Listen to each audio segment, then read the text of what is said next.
Well, hey guys, it's fancy seeing you here. I have been absent the last couple days from streaming because I haven't been feeling great, to be really honest. I'm still not really feeling that great today.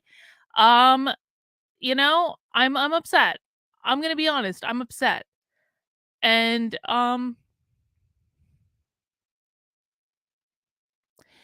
I didn't actually expect to be upset about this because I've been in this game for like, 3 years now.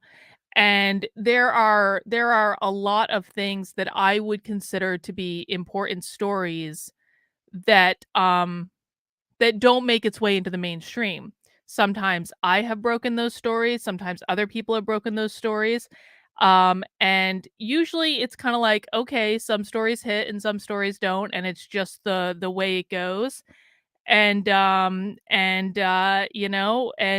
just keep your head down and you keep moving on with it. But I gotta be honest with you guys, it has really pissed me off that zero, zero conservative media outlets have covered the autistic sex ed story.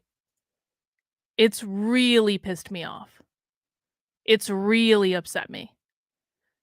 For those of you who don't know what the autistic sex ed story is, last week we streamed a webinar called aptly Autistic Sex Education. You can find it on my Substack, carlin.substack.com, and you can read the story and you can see the 17 clips that I stayed up until 4 a.m. making in order to be able to serve this webinar up to the media on a silver platter, doing literally all the journalism for them so they didn't have to do any of it. I've done this many times before. This isn't the first time I have served the media up a story on a silver platter. And sometimes they credit me for it and sometimes they don't. And even I was like, you know what? They don't even need to mention me. I don't really care as long as they publish the story and talk about the story and tell parents of autistic children what they're being taught in school. That would have been that would have been enough for me. I didn't even need to be mentioned. It wasn't even the point. But no, they were too lazy to even do that. And it's not as though they don't know about the story. They know about it. They are well aware about it. They just refuse to talk about it. I made sure they were all aware of it. They refused to say anything. So I guess I'm just left at kind of a loss because if people don't care enough about this stuff, to talk about it, or they're so bent out of shape that I was the one who reported on it and they didn't get the exclusive or they didn't get the scoop and they're doing it because it's an ego driven thing, which absolutely is the case with some of your biggest influencers. I know that for a fact. I'm not going to name names, but people in my locals know exactly who I'm talking about. If they're going to let ego or any of that get in the way of reporting something like this, I don't know what the point is anymore. I really don't. It is the clearest sign to me in the world that none of these outlets care about the things they claim to care about. But I'm sure that James O'Keefe is going to be all over Fox News this evening with the breaking news that we knew about 2 years ago that critical race theory is taught in K through 12 schools. I'm sure that's going to be like headline news story number 1. And listen, I won't take anything away from Project Veritas. I think that what they did was really, really, really good. I'm really, really, really, really, really, really, really glad that Project Veritas got the clips that they did. Make no mistake. But the fact that critical race theory is being taught in schools is not new information. We've known about that for years. This, no one's reported on this. Literally no one. I am the only person to have reported on this. And is it being talked about? And this actually seems kind of important to me. Autistic students being taught how to use pornography, how to find pornography, how to use sex toys. This person literally said, "I will teach your autistic children how to masturbate." I've taught many autistic children how like, what? I'm sorry? Excuse me? What? You're gonna tell me that's not a story? It's absolutely a story. So I've been a little bit upset about this the past several days, and it's been maybe a little bit of a crisis of conscience of like, what the fuck am I even doing? What am I even doing here, man? Why do I even bother? Because I could be doing other things right now. I don't have to show you guys sex ed videos on the internet. We're gonna do that today, and I'm gonna show you what we're gonna be watching in a second. But um, but if I can't get word out about these things, if people don't want to hear about it or they don't want to know or they don't care or any of these things, I don't really know what to do anymore. So what can you guys do? Because the people watching right now, of which there relatively speaking aren't very many because YouTube is totally fucking my channel, which is another reason I'm like, what is even the fucking point of any of this? I don't even know anymore. I'm preaching to the choir right now. I am preaching to the choir. Yes, we are live right now. I'm doing a little pontificating, then I'm gonna talk to you about what we're gonna watch today. And I know that, but the problem is that my choir is not big enough. My choir and I love you guys and I appreciate you guys and I really do. And this is not a, this is not insulting. I don't mean it this way, but there are not enough people who care. And there are not enough people who take this seriously. This is a game for a lot of people. This is a game. It's a game of who can find the most cringe video, who can get the most clicks, the most likes, the most retweets. They don't actually care about solving any of the problems. Let's talk about Crowder for a second. Because, yeah, I saw Crowder's video. I saw the breaking news story that I tried to tell people 2 fucking years ago when Matt Walsh at the Daily Wire stole my work on cameras in classrooms and pawned it off as his own. I tried to tell people years ago that the Daily Wire is an obvious shill organization. And yes, Steven Crowder is talking about the Daily Wire. I'm sorry. I don't know how people don't know this. Steven Crowder is talking about the Daily Wire. And I still see people all over Twitter defending the Daily Wire for doing this shit. The Daily Wire is one of the biggest shill organizations in all of conservative politics. And yet, the conservative base will defend the Daily Wire to their death. Why would they need to do that? They're not even monetized. I would bet all the money in my bank account right now that the Daily Wire's YouTube channel is in fact monetized. It's just that they don't turn on the monetization to be able to say, we're not even monetized. I would bet you money that's the case.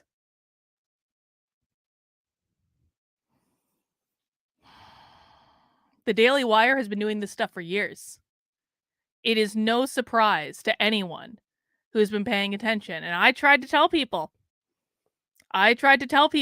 almost 2 years ago after they stole my work and claimed it as their own. And what happened to me then? I was smeared. I was called a leftist. I was canceled. All of these things. And now it's starting to come out and people are starting to figure out exactly who it was. And you know what? It wasn't new information. People were trying to tell people this 2 years ago. And again, I'm not talking necessarily to the people in my chat that are my regulars right now. Yes, Nurutu, sorry. I should have shown on Nurutu's super chat. Carlin was right, tip jar. They're controlled opposition. Always were.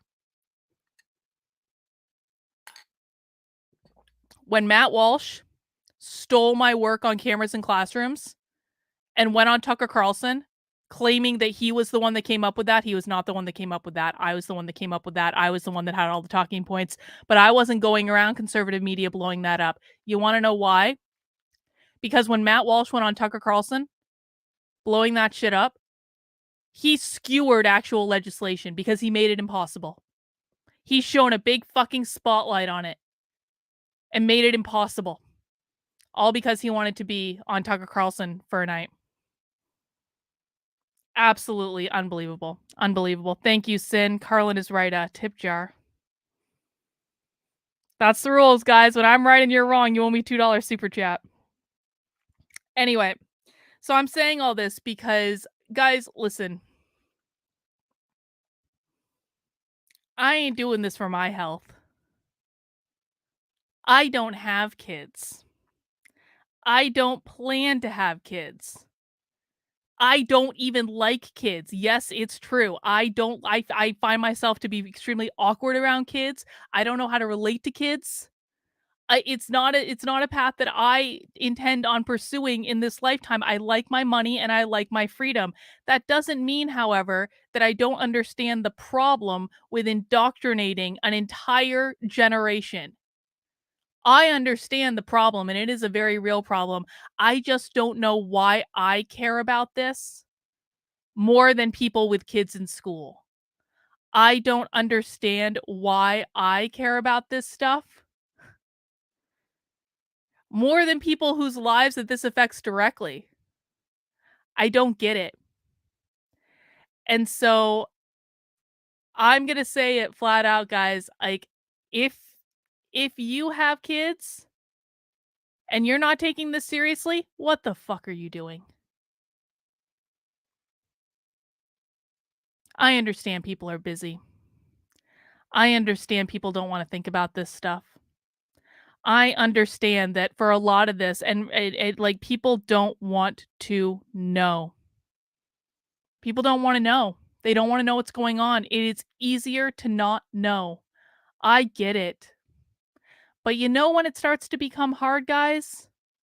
It starts to become hard when your kid gets sucked into this stuff in school by these people, and you had people like me trying to show you what was happening, and you didn't listen or you didn't take it seriously, and then all of a sudden your kid comes home and starts using different names and different pronouns because they've been thoroughly brainwashed right out from under you, and they're asking mommy and daddy to get them surgery, and when mommy and daddy say, "No, you're not cutting off your breasts," then they go run to the school guidance counselor and they say, "They won't let me. They're not affirming who I am." And then you get your kids taken away because that will happen. You get a visit from Child Protective Services because you're not getting your kids trans surgery and puberty blockers after the school brainwashed them to believe that they were trans. This is not theoretical. This has happened.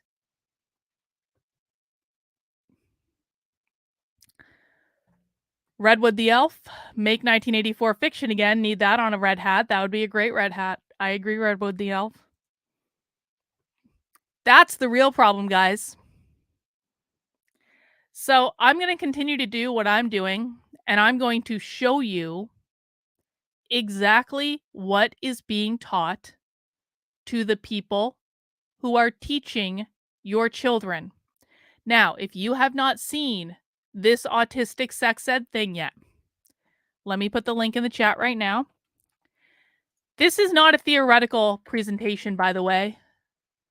This autistic sex ed presentation was the keynote presentation. Keynote. That means that it was one of the big featured presentations at the National Sex Ed Conference a month ago. And what that means is that every single educator who went to the National Sex Ed Conference saw this presentation. And what that means is that it will be making its way into classrooms and school districts that your kids are in. If you have an autistic child and you haven't seen this yet, you need to watch it. Go watch the clips. I made them all for you. I stayed up to 4 a.m. doing it.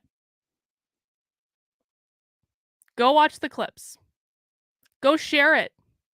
Share it with your friends. Share it with your family. Share it on your social media, because God knows that conservative media is not going to tell you about this. I have tried. I have beaten my head against the wall trying to get them to say something, and they have refused. So this doesn't get shared unless you guys share it. And that's the truth. And I appreciate everyone who has been sharing it. I appreciate everyone who has been talking about it.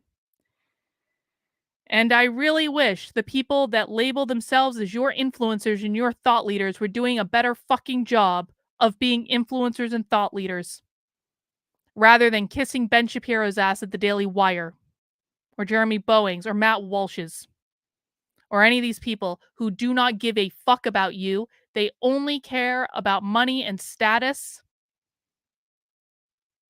That's it. That's it. And if you'd like to follow along with the work I'm doing, I'm going to ask everyone to please subscribe to my Substack, Carlyn, KARLYN.substack.com. I will keep finding these things for you. I will keep finding these things and I will keep showing you what is going on, the things that your media is not telling you. Oh, look at this, Sam confirmed Daily Wire's monetized. Obviously, it's fucking monetized. Obviously, it's fucking monetized. So for everyone who thinks that the Daily Wire is not monetized,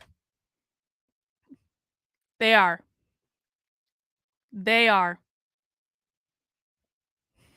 Wow. Good work, Sam. I appreciate that. But no one was surprised. So, oh, and by the way, there was this other story that happened last night that I published as it was happening. This is a real story. I'm just going to show it on the screen because I don't think I can say that. But you know that new medical assisted offing of thyself thing that's going on in Canada, MAID? Yeah, so last night, a Canadian trans woman, I think they consider themselves to be a woman. I'm not exactly sure. This is a person that had sexual reassignment surgery probably 10 years ago. They regretted it immediately. And the Canadian government paid for it, and the Canadian government just kept saying, you know, oh, it'll be better, you're going to feel better, you're going to feel better. Well, this person yesterday announced on Twitter that they're accessing MAID because this has done their life irreparable damage and they don't want to suffer anymore. This is what happens. This is unnecessary. This is what happens when no one is talking about this. People like this get made and just left to the sidelines to fend for themselves. This is one of the most horrifying threads I've ever read on Twitter. It really is. It's really disturbing that things got to this point. And, you know, of course, the left is to blame. Of course, the progressive left is to blame for this. Of course, they are. But you know what? When conservative journalists and outlets are obfuscating their responsibility in informing the public, they're responsible too. They all knew that this was happening. They all knew that this was happening for years, and they refused to report on it. They refused. So I am going to do the best I can to keep my eye to the ground, my ear to the ground, and I'm going to tell you what's going on. And I'm going to show you directly so you can see for yourself what is going on. My Substack is going to be my home base moving forward. I'm publishing something pretty much every single day, sometimes twice a day. I'm sorry if people are getting annoyed with the emails, but it's just the way Substack works. I even have more things I want to write about that I'm even able to publish, to be honest. And one of the things you can really help me do, guys, is now all of my stuff on my Substack is available for free. And I would really like to keep it that way. But because I'm independent, because I don't have Daily Wire dollars and never will, I need you guys to support my work. So if you appreciate the coverage of autistic sex education that I am the only one to give you, the only one on the entire internet to give you, and you can afford to do so, it would be amazing if you could consider a $5 a month or $50 a year subscription to my work. Again, like, you can get the articles for free, and I'm gonna doing my very best to try to keep everything free for everyone, but I need to bring in 100 new paying subscribers this month on my Substack, or else I'm putting up a paywall. And so I'm actually at like 51 right now, so we're doing really great. I'm right on track to be able to hit my goal of 100 new paying subscribers this month. Um, but if you could help me out with $5 a month, $50 a year, it really does make a difference, guys. And if I can hit that goal, then I'm going to keep the paywall down. But if I don't hit that goal by the end of the month, I am going to start putting a paywall up to be able to, well, entice people to support the work, because I spend hours and hours and hours and hours and hours researching this stuff and doing it every single day. And I cannot do that. I do not have the time to do that unless people make the choice to financially support it. So take that Daily Wire subscription from the shill journalist establishment that we always knew were shill journalists, and actually support some real fucking work, would be my recommendation. I don't know. I'm just saying. All right, guys, mount that like button if you are ready to do so. And I apologize, I'm a little bit moody today, but like I said, I'm just really, really pissed off. It's like they could just make it a little bit easier. Just a little bit. They can make it a little bit easier for people like me to tell the stories that need to be told. But the stories that I'm telling don't coincide with their agenda. And so I need to rely on you guys, and that's just that's the way it goes. But what are we going to be watching today? Do you guys remember Amaze.org? Amaze.org is the uber far left progressive company that makes sex ed cartoon videos that are used in schools all over the country. Do you guys remember the dancing penguin video? The dancing penguin video is amaze.org. The trans penguin video is amaze.org. The penis video is amaze.org. There's some the video where they said that porn is bad because all porn stars are white is amaze.org. I have gone to everyone about the story. No one will cover it. If you guys are asking me in the chat, like, have you gone to so and so? Have you gone to so and so? Have you gone to so and so? Yes, I have. Yes, I have. And they won't cover it because that's the way it works. Anyway, this is a really, really woke company, and so I was cruising around their website today, and I happened to discover that not only does this company produce uber woke sex ed videos, but they also produce their own sex ed conference. Oh, goody. And so then I found out that there are videos of their sex ed conference on their website. And so I thought we're going to do a little bit of a chill stream today. I'm going to do some knitting cuz I'm licking my wombs here, man. I'm still like I need to take it easy. Because if I have to talk this whole thing, I'm going to say some things that are really, really, really probably going to get me in trouble. David, I really do appreciate that. Thank you so much. And I'm going to do right by you.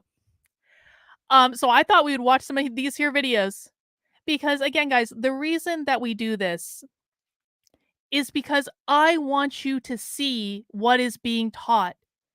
If you can see what is being taught from these industry people to people teaching in schools, then you know what's being taught in the classroom.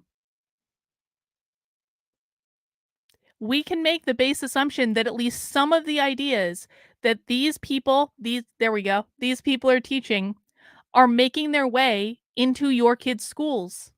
Because who's attending these presentations? People who are teaching sex education in schools. These conferences matter. Listen, I used to present at conferences like this for like HR all over the country. And I'll tell you, like, when you present at conferences like this, here's what happens. You get work with the people that are attending those conferences. So you present at the conference, and then they come up and then they hire you to go do work in their schools, so you start implementing your ideas in their schools. And so if you're on a national stage like this in one of these conferences, even if there's only like a couple hundred or 1,000 attendees, and I've presented at conferences that had like 30 times that, like, you will be brought into public schools. You will be brought in to teach your curriculum to other teachers in those schools. So this isn't theoretical.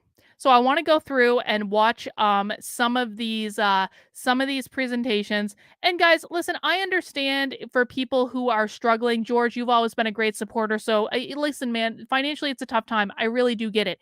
If you cannot financially support my work, please share it. Share the fuck out of it.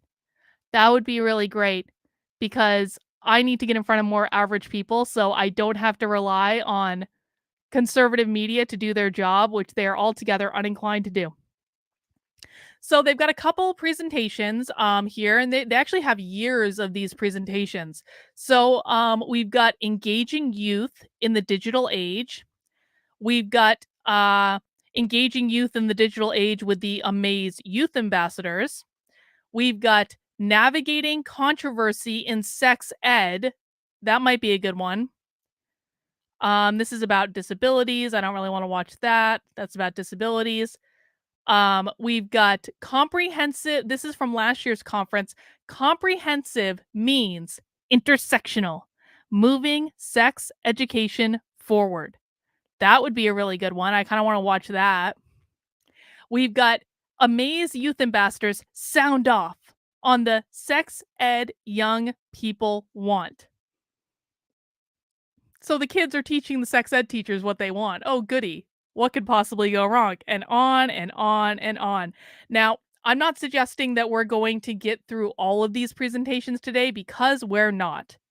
We're not at all. I was scrolling really quickly and I totally thought that said pansexual. And I was like, what the fuck? No, it says panel supporting sexual health.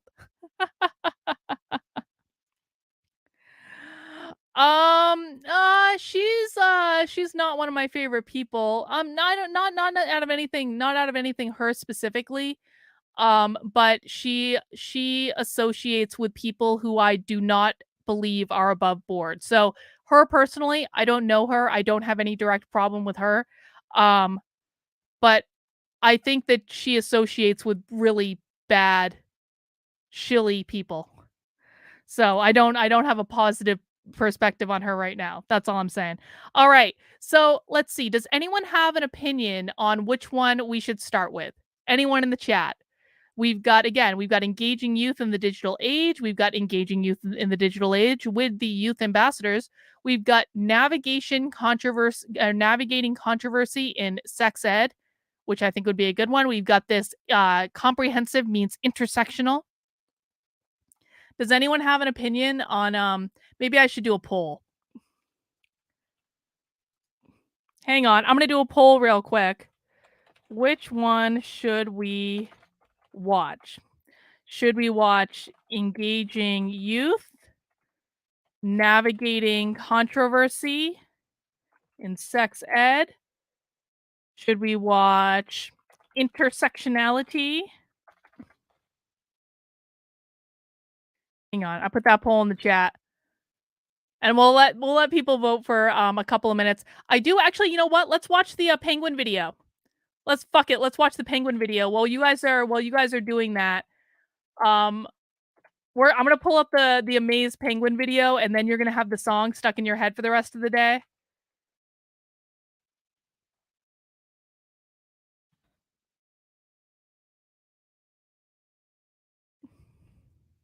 Hang on. You guys have got to the end of this song to answer that poll. And then you're going to have this will be your nice introduction to amaze.org. If you've never seen amaze.org before, these videos are shown to your middle schoolers in school, And this one is got a really catchy song that you will have stuck in your head for the rest of your day. And this is a video that's going to teach your kids that they're trans and non-binary, and that if they're trans and non-binary, they're going to get more popular on social media. No matter how you're born, we each have a style. I'll tell you in a while exactly what I like. Ariana and Renee, they both are born girls. They go into their changing rooms. Ariana loves twirls. That's not for Renee. Pink will not do. All girls don't wear dresses, they wear pants too. As Renee lost her mind, what's running through her head? Ariana can fix this, no is what she said. When you put it on, you do a little groove. You know you've got to move. That's how you know you've got it right. This is me, who I am. See me in full color, see like no other. Originality. No matter how you're born, we each have a style. I'll tell you in a while exactly what I like. Bryce and Jason, they both are born boys. They go into their changing rooms. Bryce jumps out with joy. Jason has a different idea. The sweater is where it's at. True, she is. Bryce has to fix this. Here, try this or that. Wait just 1 second. Don't tell him how to dress. Ariana knows this. Only Jason can express. This is me, who I am. See me in full color, see like no other. Originality. No matter how you're born, we each have a style. I'll tell you in a while exactly what I like. Darla and Charles, one girl and one boy. They go into their changing rooms. Charles is feeling coy. Others are thrilled with the look, but Charles is quite unhappy. Let's try this again. Yeah, this is snappy. Some are confused. They just don't understand. Charles, now Charlotte is certain. Ariana's her biggest fan. Some might keep their distance, but others will come around. Come on over, Darla. Show us what you found. Darla had something on, but is not quite convinced. She wants to try again, yet she still gives a wince. Nope, not right either. Why can't she decide? Sometimes it takes time, only she can find her stride. Darla presents an outfit. The new name is Darren. Now everything feels right. The person within he's sharing. When you put it on, you do a little groove. You know you've got to move. That's how you know you've got it right. This is me, who I am. See me in full color, see like no other. Originality. Here we have Skylar, born a boy or girl. Not interested in the girl look. Won't give the boy look a whirl. Skylar wants a new path, and it isn't one of those. This is a unique look from Skylar's head to toe. It's a non-binary When look. you put it on, you do a little groove. You know you've got to move. That's how you know you've got it right. This is me, who I am. See me in full color, see like no other. Originality, who I am. See me in full color, see like no other. Originality. So that, ladies and gentlemen, is Amaze.org.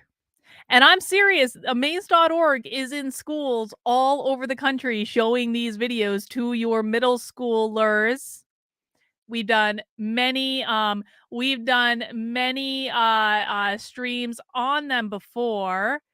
And so, you know, you can refer to some of the past streams on that, but they are the ones that put on this amazing sex ed conference that we are going to be watching some of the videos from today. And it looks like 60% of you would like to start with navigating controversy in sex ed. I think that is a great suggestion. So guys, please mount that like button for me. And let's bring this up. And I think I need to make sure the sound is on. You're going to have the Penguin song stuck in your head for the rest of your life. You are all welcome for that little gift that I just gave you. All right, this is well, they didn't even spell it right. Navigating Controversy in Sex Ed with Jess McIntosh. Let's watch. Oh, it's on YouTube. Excellent. Even better. Hang on. I'm going to move over to the YouTube page. Oh, this is on the Amaze Parents YouTube page. Oh, even better. Look at this. Look at this. Amaze Parents. Comments are turned off. Let's watch. Hello, everyone. Welcome back to day 2 of Amaze SexEdCon. My name is Dr. Rachel Gibson. My pronouns are she, her, and Aya, and I'm the Let me know Senior how that Program sound is, Manager guys. here at Amaze Education. And I'm your host for the conference tonight. Right now, I'd like to introduce to you my co-host, Lakara. Welcome, Lakara. Thank you, Rachel. Good hello and good day. Wait, she, her, Ella. What the fuck is Ella? Is that, what is Ella? Is that like a different language or something? I don't know. Everyone, I'm so excited that you all are here. My name is Lakara Simmons. I use she, her pronouns, and I am based in Atlanta, Georgia. Oh and God, I'm I thought she also said she the was based. I Amaze was like, no, Program honey, Manager. that's not what So, that you means. know, No. There's been so much controversy lately about sex ed in the media, and it can be really hard and tricky to know how to respond. That's what I when thought, you're George. faced with Thank controversy you. or questions from a parent or an administrator, even, you know, our family and friends. So what we really want to do today is offer you a space for learning and practice to know exactly what are some great tools you can use to respond to some of that controversy. So our next guest is Jess McIntosh. Jess is a communication strategist, CNN commentator, and former co-host of the award-winning Sirius XM radio show, Signal. So I want to make sure to like frame this. Why might we want to hear about ways that progressive sex educators are telling teachers to respond to controversies in sex education? They are going to tell us the PR spin that they are going to use. Once you understand the PR spin that they are going to use, you can develop strategies to counter it. It's like being one step ahead. It's like being able to see 10 moves ahead on the chessboard. If you know where they're going to move, you can be ready to call them on their bullshit. Isaac says, new subscriber over here, just came across your video through my recommendations. I'm from Iraq. I can't transfer money cross country. Otherwise, I would have supported you. Keep up the real fight. I really do appreciate that, Isaac. And like I said, please share my content. That would be the very best support that you can give me. And I'm, welcome to the channel. I'm really glad you're here. Just share, share, share. And I totally understand and appreciate the kind words. Boost with Zerlina and Jess. Jess is a consultant to progressive candidates and organizations looking to strengthen their social presence through media training, influencer engagement, story development, and national profile amplification. Her writing in politics about gender has appeared in the Wall Street Journal, CNN, Elle Magazine, Refinery 29, Shondaland, The American Independent, Lenny Letter, and more. With over 15 years of campaign experience, Jess has worked at every level of American Exactly, politics. Matthew. Most recently, she served as senior communications advisor to presidential candidate Hillary Clinton, where she directed outreach to influencers and served as a national spokesperson. She worked for Hillary Clinton.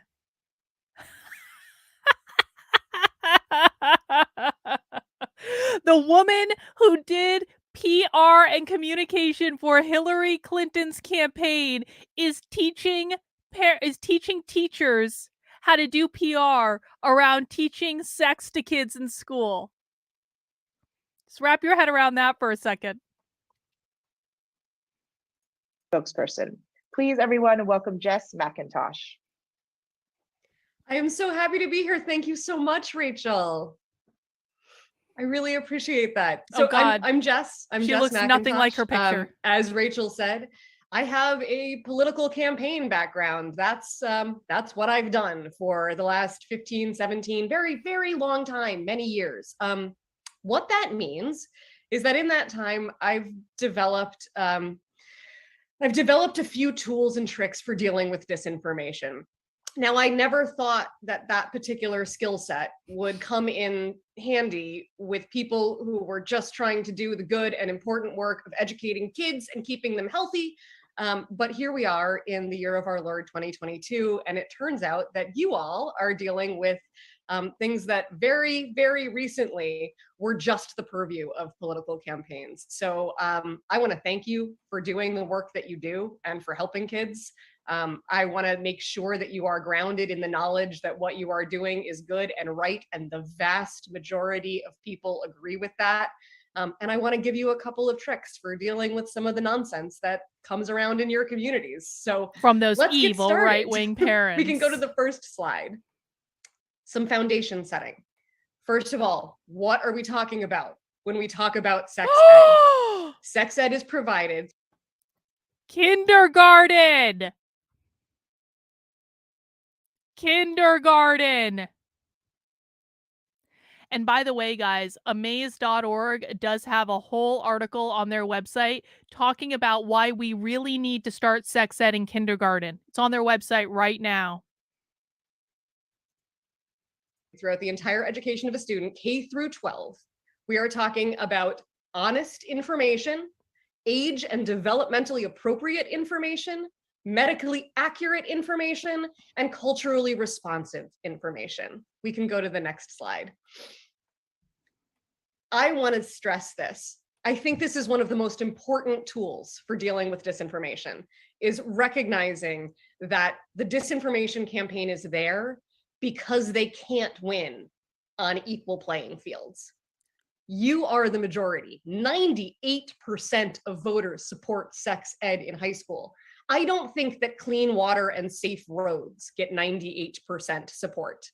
89% support it in middle school. We can go to the next slide, because 92% of elementary school parents think that sex ed should be taught in schools. Now, 43% say K through 5, but if you look at this list that we have on this slide, the kinds of things that are actually taught at the levels K through 5 in sex ed, they score wildly high. People want those kids. They're going to lie to you about what they're teaching your kids in K through 5. That's what she's telling you right now. I want to make sure you guys really understand this. What she is saying to you is that the way that schools are going to get parents more comfortable with sex ed being taught in kindergarten is to lie to you and tell you, we're just teaching them about friendships and bullying and different kinds of families. That's all we're teaching them in kindergarten. That is a lie. That is not true. But that's what they're going to tell you, because those are the things that are polling well. So you need to be prepared for that. To learn about friendships, healthy relationships, how to prevent bullying, sexual abuse prevention, accurate names for body parts, even different kinds of families, which is arguably the most controversial part of sex ed, receives 58% support.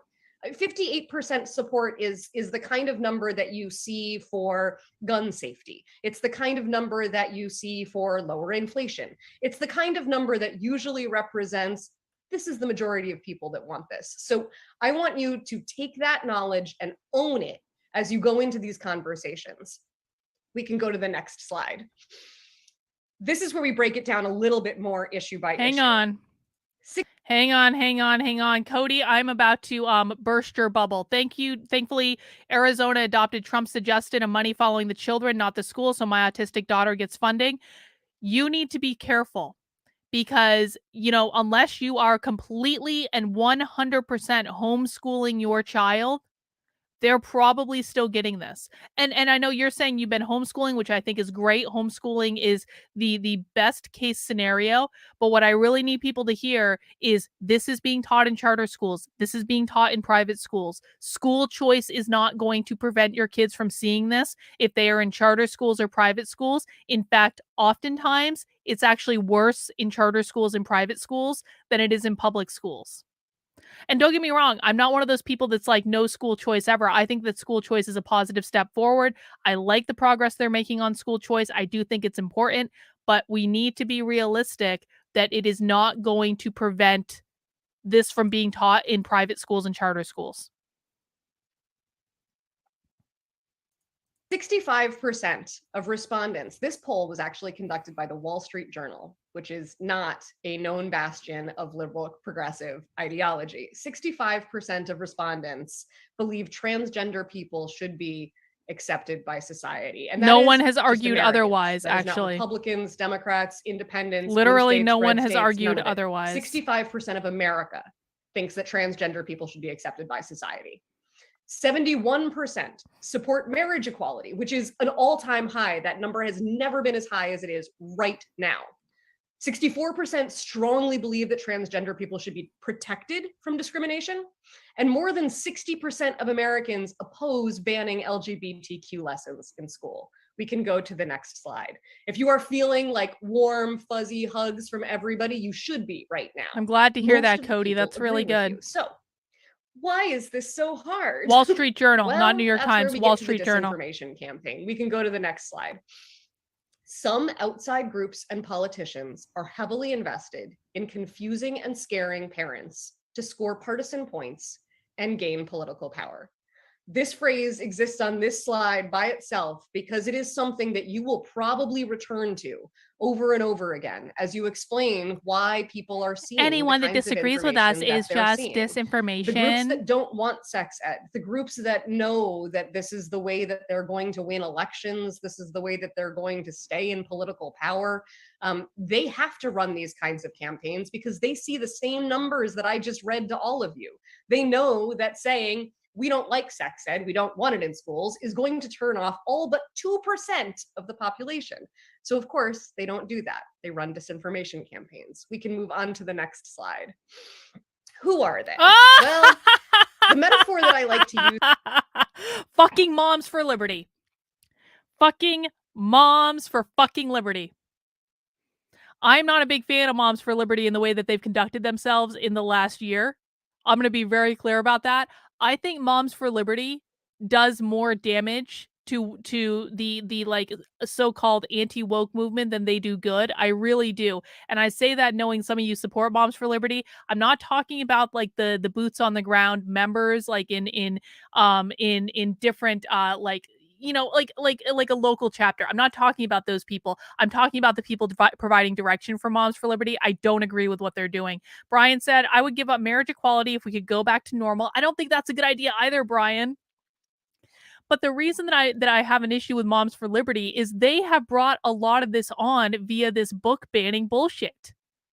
They have given these people one of the strongest talking points that these people have to use against us, which is you're banning books. And then we're going to get into an argument about it's not really book banning. It's this. It's like it is such a distraction. It is completely unstrategic. And it gives people like this mounds and mounds of ammo. Of course, they've also got the Heritage Foundation on there. I don't recognize all of these organizations, but I knew Moms for Liberty was going to be right at the top. Here is for a stadium. Picture a stadium full of cheering people, but one section is booing. Now, if I walk into that stadium, it's pretty obvious what's happening, right? Stadium full of cheering people, one section's mad about it. Cool, we got it. Now, if I take megaphones and I hand them out to everybody in the booing section, and then I spread those people out throughout the stadium, now somebody walking into the stadium can't figure out what's going on. It sounds like chaos. It sounds like noise. And that is exactly the point. So on the left, you're going to see a lot of logos of groups that probably, unfortunately, look familiar to you. They have shown up in your communities before. The reason why the anti-mask protests looked almost exactly like the critical race theory protests, looked exactly like the Don't Say Gay bill protests, looked exactly like the protests against sex ed, is because they are all run by the same people. These are all the same organizations that just move from issue to issue. Because I'm going to be really honest, she's not actually wrong about this. And it burns me too. And listen, I don't have any big beef with like the Heritage Foundation. The Heritage Foundation's a think tank. They're uber conservative, whatever. I actually think the Heritage Foundation does like some okay work. I'm not the biggest fan of like all their positions, but like I have no, the only organization that I have beef with on this is Moms for Liberty, because they have just created absolute PR nightmare for everyone else trying to get actually anything done and be productive in any way. So they're the only one I really have beef with. But she's not wrong that all of these organizations are organizing on all of these issues. Do you want to know why? Does anyone have a guess about why all of those organizations are using the same talking points and always the only ones organizing on all of those issues? I want to see how much you guys have been paying attention to what I've been teaching you about what goes on behind the scenes in the conservative movement.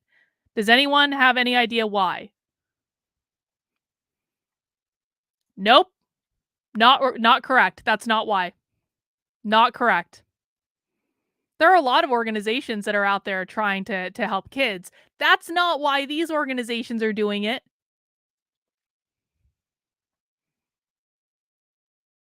Money. Money, money, money, money, money, money, money, money, money, money, money, money, money, money, money, money, money, money.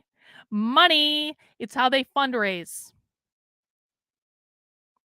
These are the organizations that make it damn near impossible for any other organizations to enter the space, because these organizations are the ones soliciting massive donations.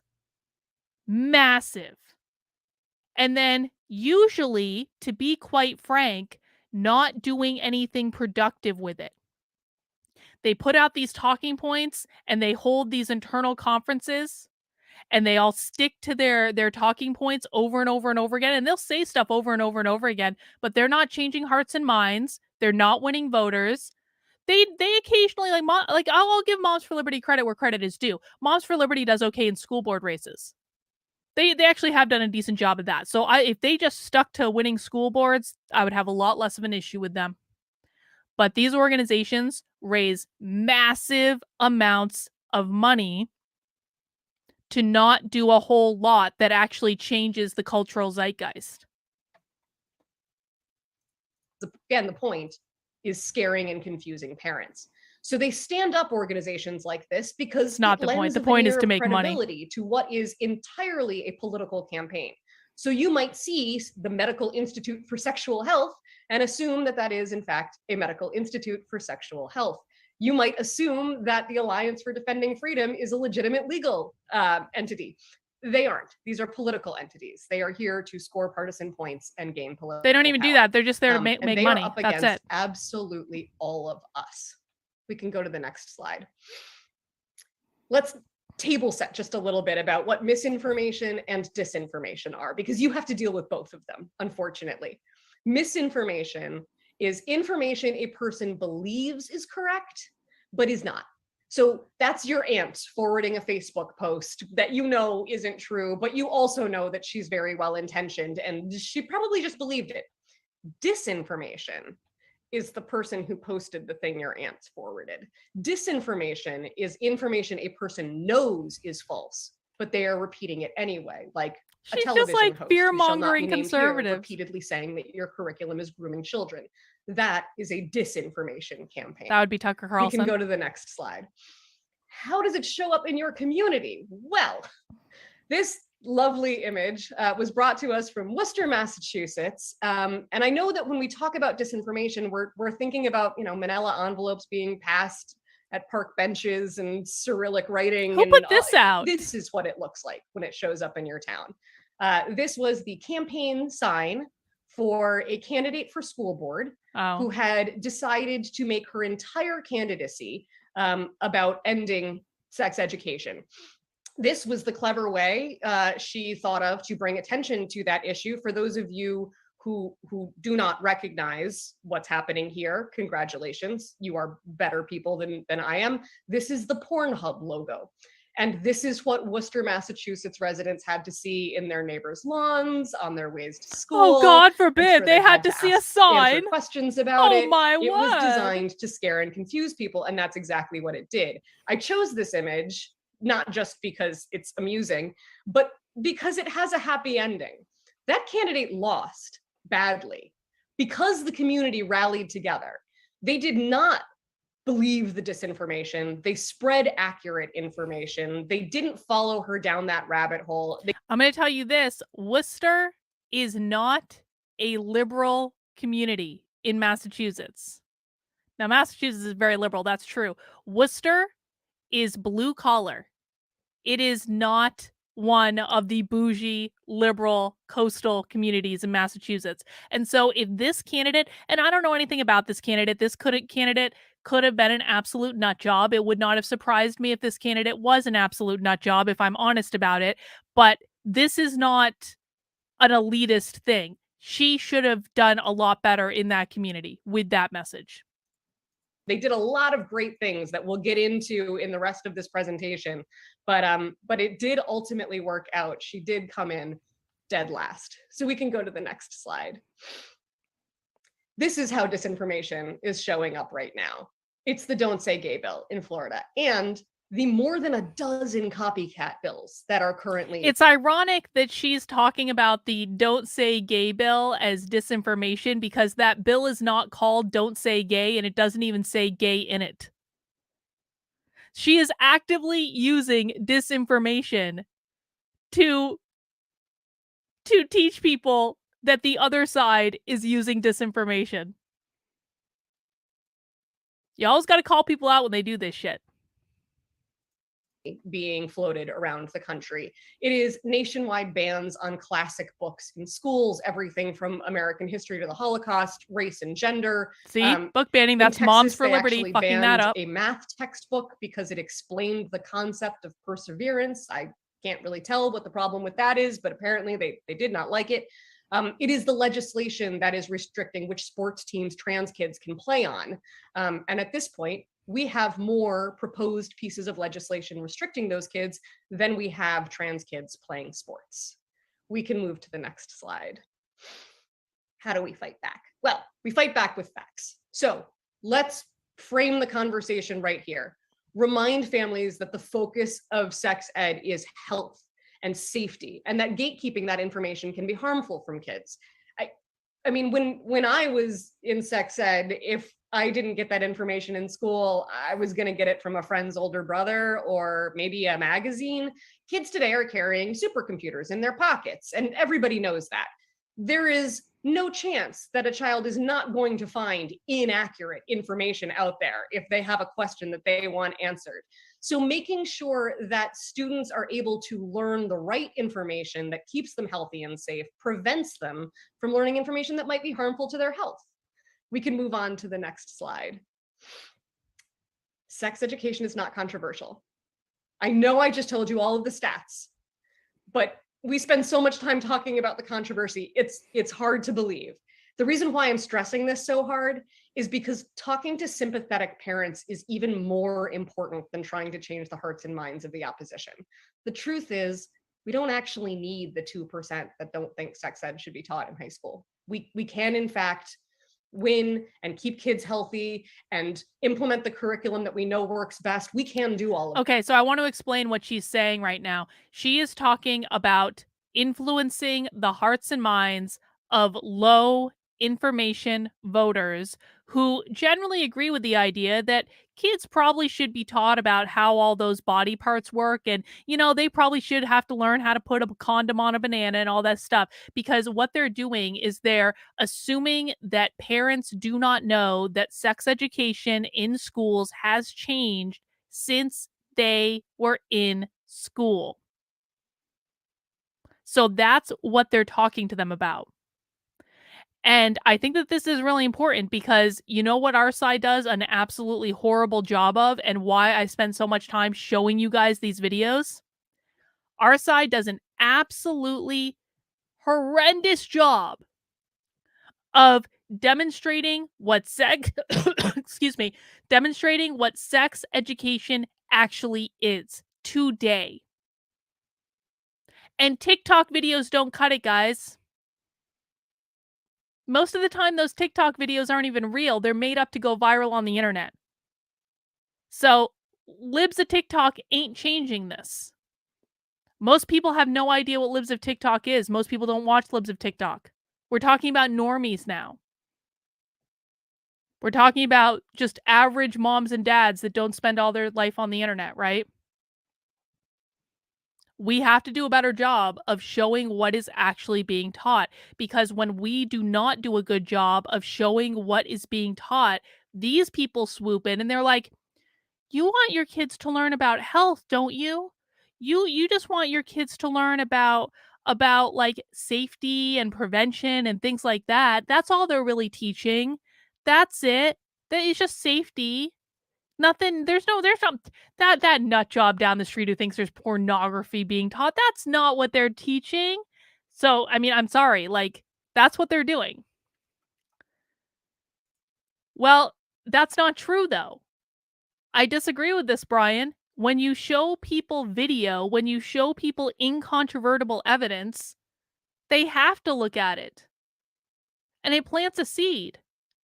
And so what is your alternative? Is it saying like we just shouldn't even bother trying? I disagree with that fundamentally. I'm sorry. Well, yeah, Bernadette, but do you know what happened when you guys spent all that time fighting against one book that no one had ever heard of? I'm going to have to give my book banning lecture.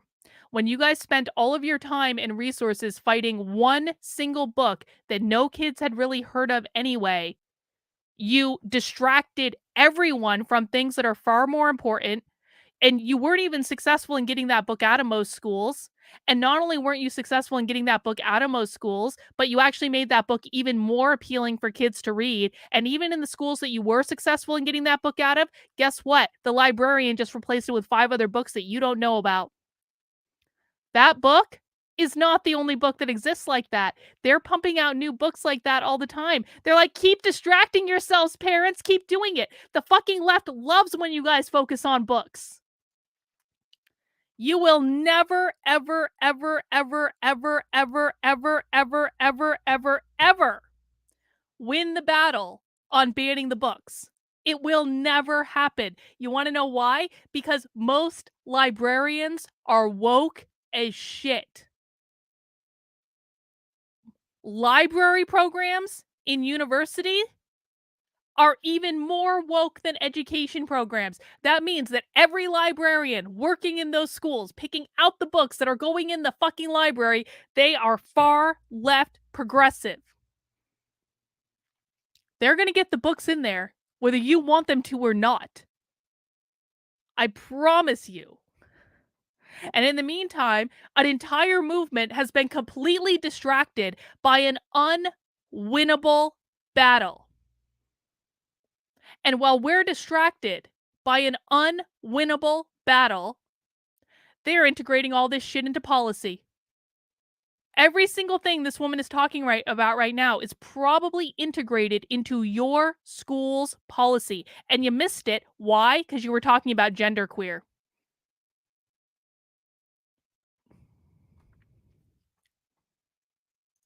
That without that 2%. So what I want you to do is focus on everybody else. It is actually more important to talk to people who are already sympathetic because there are so many more of them. And a lot of times when we think about fighting disinformation, we think about, standing up and arguing against a QAnoner at a school board. And that's not really the conversations that we're prepping you for today. You're probably going to talk to people who more or less agree with you already. We can move on to the next slide. This is the only slide that is a little bit communications 101 because it's kind of counterintuitive. This is the only thing that shouldn't be obvious for you. Don't repeat the disinformation. Simply saying sex ed isn't controversial over and over and over again is not going to help anything. Study after study has shown this is the way that the human brain cognitively works.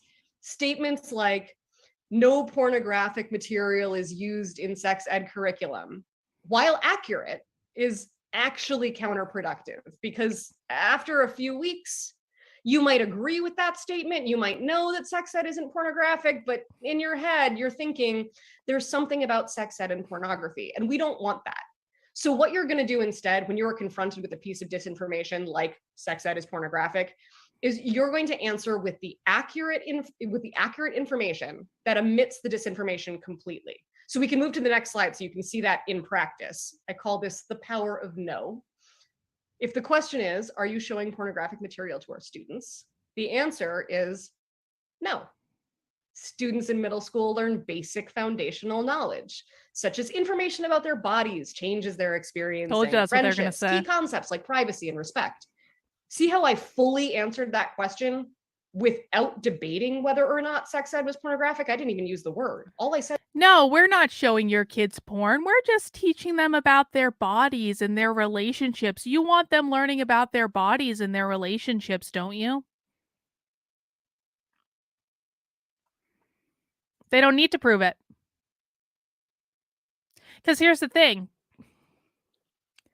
Most people don't want to learn that their little darlings are being taught porn in school. This is why, partially why, I think, conservative media are refusing to share that autistic sex ed thing, because no one really wants to hear that their autistic children are being taught how to find porn on OnlyFans in school. They don't want to hear it. It's much more comforting to hear, no, of course we're not teaching your kids how to find porn on OnlyFans in school. We're just teaching them about their bodies. You want them learning about their bodies, don't you? And then they're like, okay, oh, thank God. And then they go right back to sleep. They don't go to this step. And if they did, the school would lie to them anyway. But you should absolutely be FOIAing. If your kids are in sex ed, FOIA every single one of your kids' sex ed teachers' emails. Every single time. I already did. I've done like 20 of them. Maybe it's time for a new reminder, but like, I already did. Said was no. We can move to the next slide because there's a flip side to this one rule that I have. It's don't ignore the disinformation. We're not telling you to put your fingers in your ears and say, la, la, la, everything's fine. We're not hearing anything bad. Call it out. You can say, there's a lot of bad information out there. Disinformation campaigns work, or they wouldn't run them.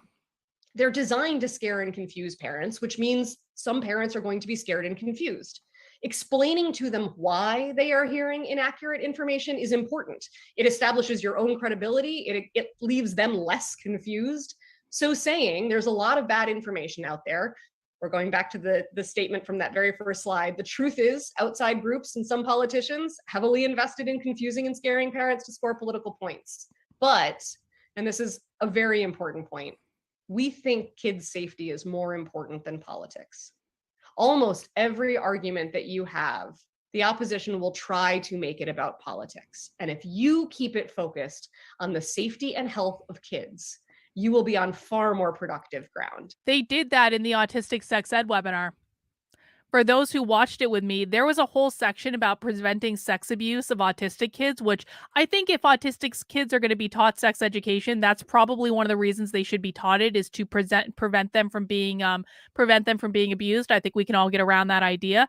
I have no issue with that. But the problem is that when the autistic sex educator got to that point, they said, this is a garbage topic and I don't want to teach about this and it's garbage, but I have to teach about this in order to get the grant money because this is the only thing they give grant money for. So they basically poo-pooed the idea of teaching autistic kids about how to identify and articulate abuse. And they were like, I only do this to get grant money, basically. And then later in the presentation, and you can see all of this if you go and look at the article I have on it at Carlyn, KARLYN.substack.com.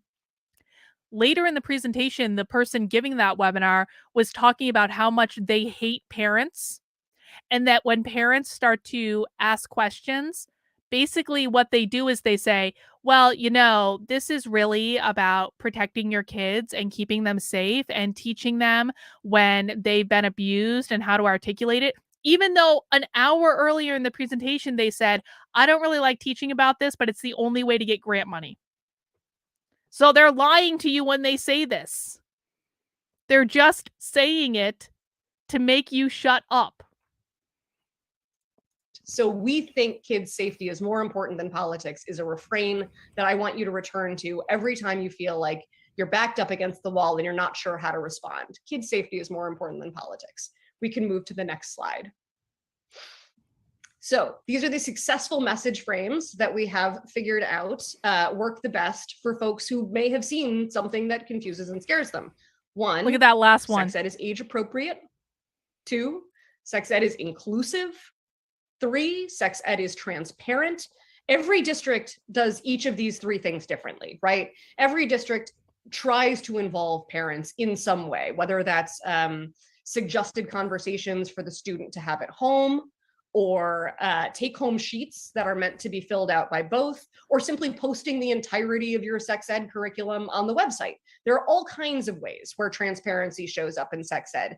There are all kinds of ways in which age appropriateness shows up in sex ed. So figure out what's right for you and your district, but hitting those 3 really work. The reason why the 4th has an asterisk on it is because the fact that sex ed prevents child abuse is an excellent response, but only to a particular charge. So don't lead with it. We're going to lead with age appropriate, inclusive, and transparent, but we can go to the next slide. When you see that absolutely disgusting groomer charge out there, please feel free to respond that sex ed has been proven to prevent grooming and child abuse. It makes it easier for children to report if somebody does try to harm them. It in fact does the exact opposite of what that charge says. And of course, she's not speaking to grooming. She's not defining grooming correctly. She's talking about abuse, which grooming doesn't have to even get to the point of physical touch to be grooming. Grooming is about introducing these ideas slowly over the course of time. That's what grooming is. It's not about well, I mean, it obviously can be abuse, but that's not actually what it is most of the time. But she's trying to confuse people by not using the correct definition. So everyone's got to make sure they memorize the definition of grooming. And I'm saying that for myself just as much as I'm saying it to everyone, because I don't have the definition of grooming memorized. I know James Lindsay has a very clear definition of grooming. I can't say it off the top of my head. So I'm making a mental note right now. We always need to memorize the definitions of things to spit back at these people, to be able to, when this woman's standing up in the school board meeting, because this type of woman's the type of person to go to the school board meeting, right? You have to be able to say, that's not what grooming is. Grooming is X, Y, B, and Z. So everyone write down a note. Make sure you go find James Lindsay's definition of grooming and memorize it tonight. And you can ask medical institutions and pediatricians whether that's true. It's true. So we all know that. So we don't say lead with the fact that sex ed prevents child abuse. It's you have to do a little bit of mental math to figure out how that works. But if you're dealing with that grooming charge, please feel free to arm yourself with the facts and the validators that you need and let people know that sex ed, in fact, does the opposite. If you have to explain why that happens, how that happens, if you think about the basic foundational knowledge that we discussed kids learning in elementary school, if we start with healthy friendships, boundaries, consent. Well, in kindergarten, consent looks like ask before you borrow someone's crayon. You can see how that knowledge gets layered on in an age-appropriate and developmentally appropriate way until consent can be applied to sex when you're talking about teenagers. So obviously, kids who have that foundational knowledge, one, they are less likely to be preyed on because predators choose kids who don't know those things. And 2, they're more likely to report it, especially if they know the accurate names for their body parts and they know how to say, hey, something made me uncomfortable. An adult did something I didn't like. I didn't feel safe. So hopefully, that's not what grooming very is. few of you are actually having to deal with the grooming charge. But if you are, this is an excellent response to it. For everybody else, stick to the good ones. Age appropriate, transparent, inclusive. And we can go to the next slide where we'll get into that inclusivity a little bit more. Feel free to stand up for these beliefs. Inclusivity just means respect for everybody. So there are not what it two means. key points that I want to make here. One, every single one of our schools includes LGBTQ kids. Every single one. Every public school, every private school. Bernadette is giving us every single school includes. Bernadette is giving us a great definition of grooming right now. Thank you, Bernadette, for this. Grooming describes preparatory stage of child sexual abuse and exploitation undertaken to gain trust and or compliance the child or young person and establish secrecy and silence to avoid disclosure. Excellent definition. That's great. So what are the components of this definition? Is that it's a preparatory thing. It's done to gain trust and compliance. They don't want the kids asking questions. They don't want the kids speaking up. They want to establish a trusting relationship where the kid believes that's their safe person, even more than their parents. And to establish an environment in which they have secrecy to do, well, whatever they want. And as Awesome Human said, the groomer doesn't even need to sexually abuse you. They're prepping you. It's prepping. That definition needs to be made clear when people like this are coming. We're not doing that. We're not doing that. Well, yes, you are. Because you're not using the right definition. LGBTQ kids. They deserve an education that speaks to them. I would like to think that that's enough of a point, that we don't need anything else. That should be enough for people, but just in case we do, multiple studies have shown that learning in an environment that treats all kids, including gay and trans kids, with respect and dignity, creates a safer environment for all kids, regardless of how they identify. So your straight kid is less likely to be bullied, harassed, experience physical threat or harm in a school that treats LGBTQ students with respect and dignity. So in fact, it is both good for the kids who identify that way and positive for the kids that don't. So we can move to the next slide. Finding common ground is one of the most important tactics when you are dealing with a conversation that could become contentious. What you want to do is meet the person where they are. Probably they are in that cohort of people I described in the beginning who largely agree with you, who understand that sex ed is important, but they have seen something and it scared them. I mean, you've seen some of this stuff. Some of the stuff is scary. If you believed it, it would frighten you. So assume that that's what people are coming to you with. Assume that that's the energy and meet that concern. That energy probably comes from the fact that they really want their kids to make healthy decisions. They really want their kids to be safe at school. They're very concerned about their, their kids making the right decisions at school. I don't know if this is clear to people watching, but this woman doesn't believe any of this stuff that she's saying. Does anyone else notice that? We just want your kids to be safe at school. That's all we really want, is we just want your kids to be safe. This is theater. Can you guys see that? That she doesn't believe any of the things that she's saying at all? This is one of those times where, like, when you're watching stuff like this, you really need to pay attention to their body language. You need to pay attention to how they're speaking, how they're presenting these points. You need to make sure you're reading between the lines about what's going on, because she's not saying anything bad here if you're just going based on her words. I just want your kids to make healthy decisions and feel safe at school. Don't you want your kids to make healthy decisions and feel safe at school? And she's trying to set up what she's trying to do. This is a neurolinguistic programming thing. Does anyone know neurolinguistic programming? I don't know a lot of it, but I know a little teeny tiny bit. And one of the things I do know is that one of the things that you do, that salespeople do in neurolinguistic programming, is they're just trying to make you say yes. If they can get you to say yes to one thing and yes to another thing and yes to another thing after that, it is much easier for them to get you to say yes when they ask you for the sale. Okay, so I just want kids to make healthy decisions. You want your kids to make healthy decisions, right? Yes, I do. Oh, and I just, you know what? And I agree. And I just want students to feel safe. You want students to feel safe too, right? Yes. She's trying to get people to say yes by asking them questions that they can't possibly say no to. This is a trick. You got to watch out for this shit. And feeling healthy and safe. And that's good news because you share those concerns. So that gives you immediate common ground to start working from. If they care about their kids' safety, you care about their kids' safety. So let's start there. And we can move on to the next slide. So we're meeting their concerns where they are. And then this is the key point. You say, I share those concerns. I believe that kids should be safe and healthy in school too. That's why I support sex ed. See? Now, the thing that you want to do, like the thing that the human brain wants to do is say, yeah, I agree with you, but we all know what happens when you say but. It negates everything that comes before and after it. All you're communicating is that you disagree. So we're going to change the but to that's why. I hear that you're concerned for your kid's safety in school, what they're learning. I am also very concerned that your kid learn age-appropriate material in school. I am also very concerned for their safety. That's why I support sex ed. We can go to the next slide.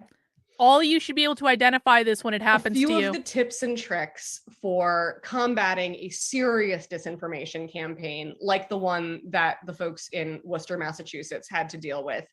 It takes a village. And this is honestly work that you can do right now before your district is in whoever's sites, before you're dealing with a controversy. Pull these groups together.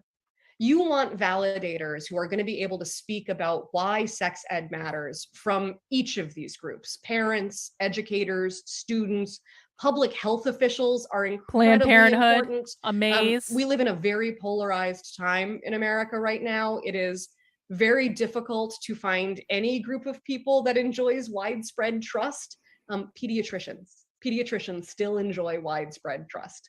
So if you can find pediatricians to say sex ed is good and good for your kids, that is the gold standard. But of course, that's not it. There are faith leaders who understand this. Of course, LGBTQ orgs are going to have your back when it comes to inclusivity. You can also look right here to Advocates for Youth and Amaze, your Planned Parenthood, local affiliates.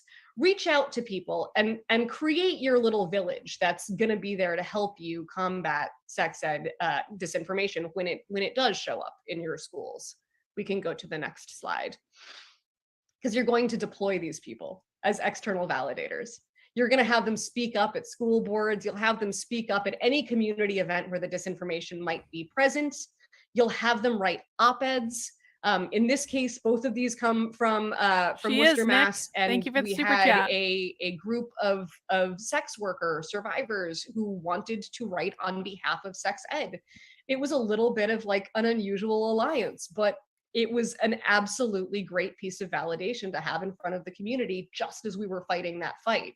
And then, of course, the Board of Health backing your school sex ed curriculum. That's, again, we're going back to that gold standard. You want to be able to say, look, the medical community understands that this makes kids safer and healthier.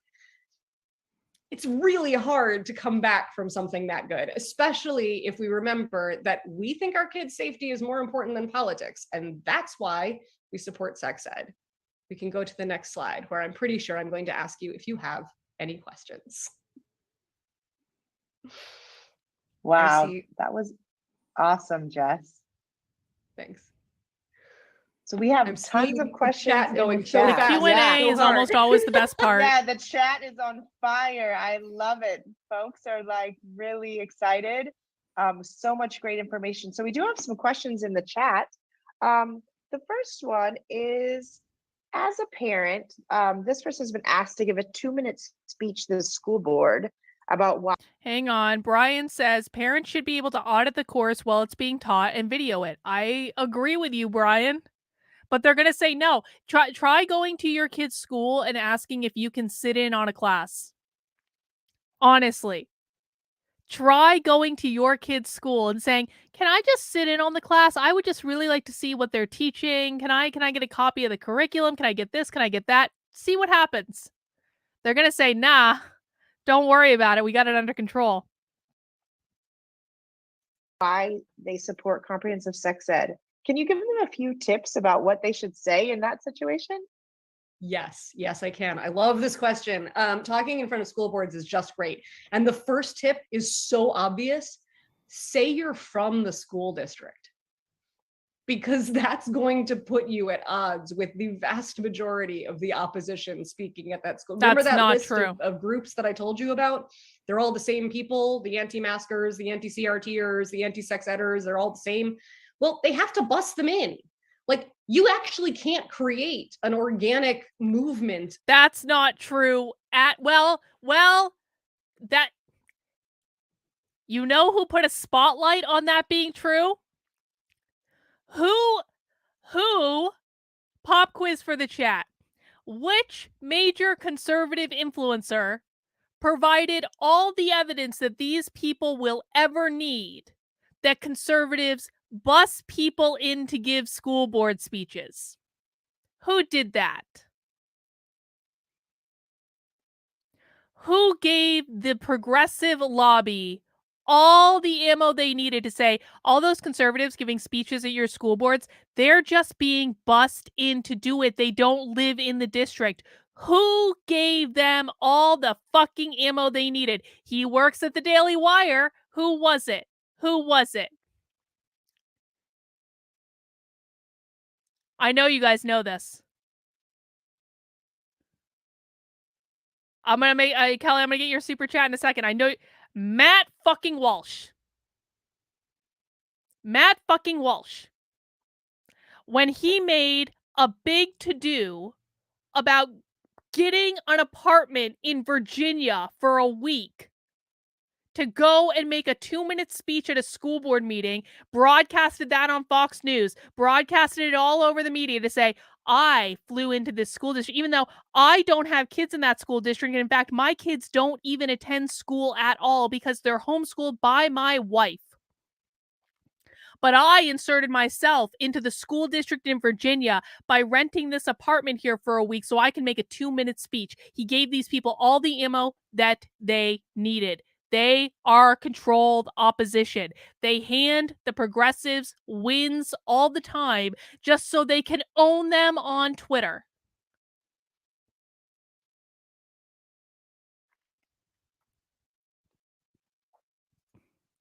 Kelly, thank you for the super chat. Late popping in. I know you were having trouble doing a super chat for some reason, Kelly. That's really weird. Wanted to share how absolutely heartbreaking the thread shared at the beginning was. Really shows the humanity of the issue. Thank you for shining a light and showing fair-mindedness.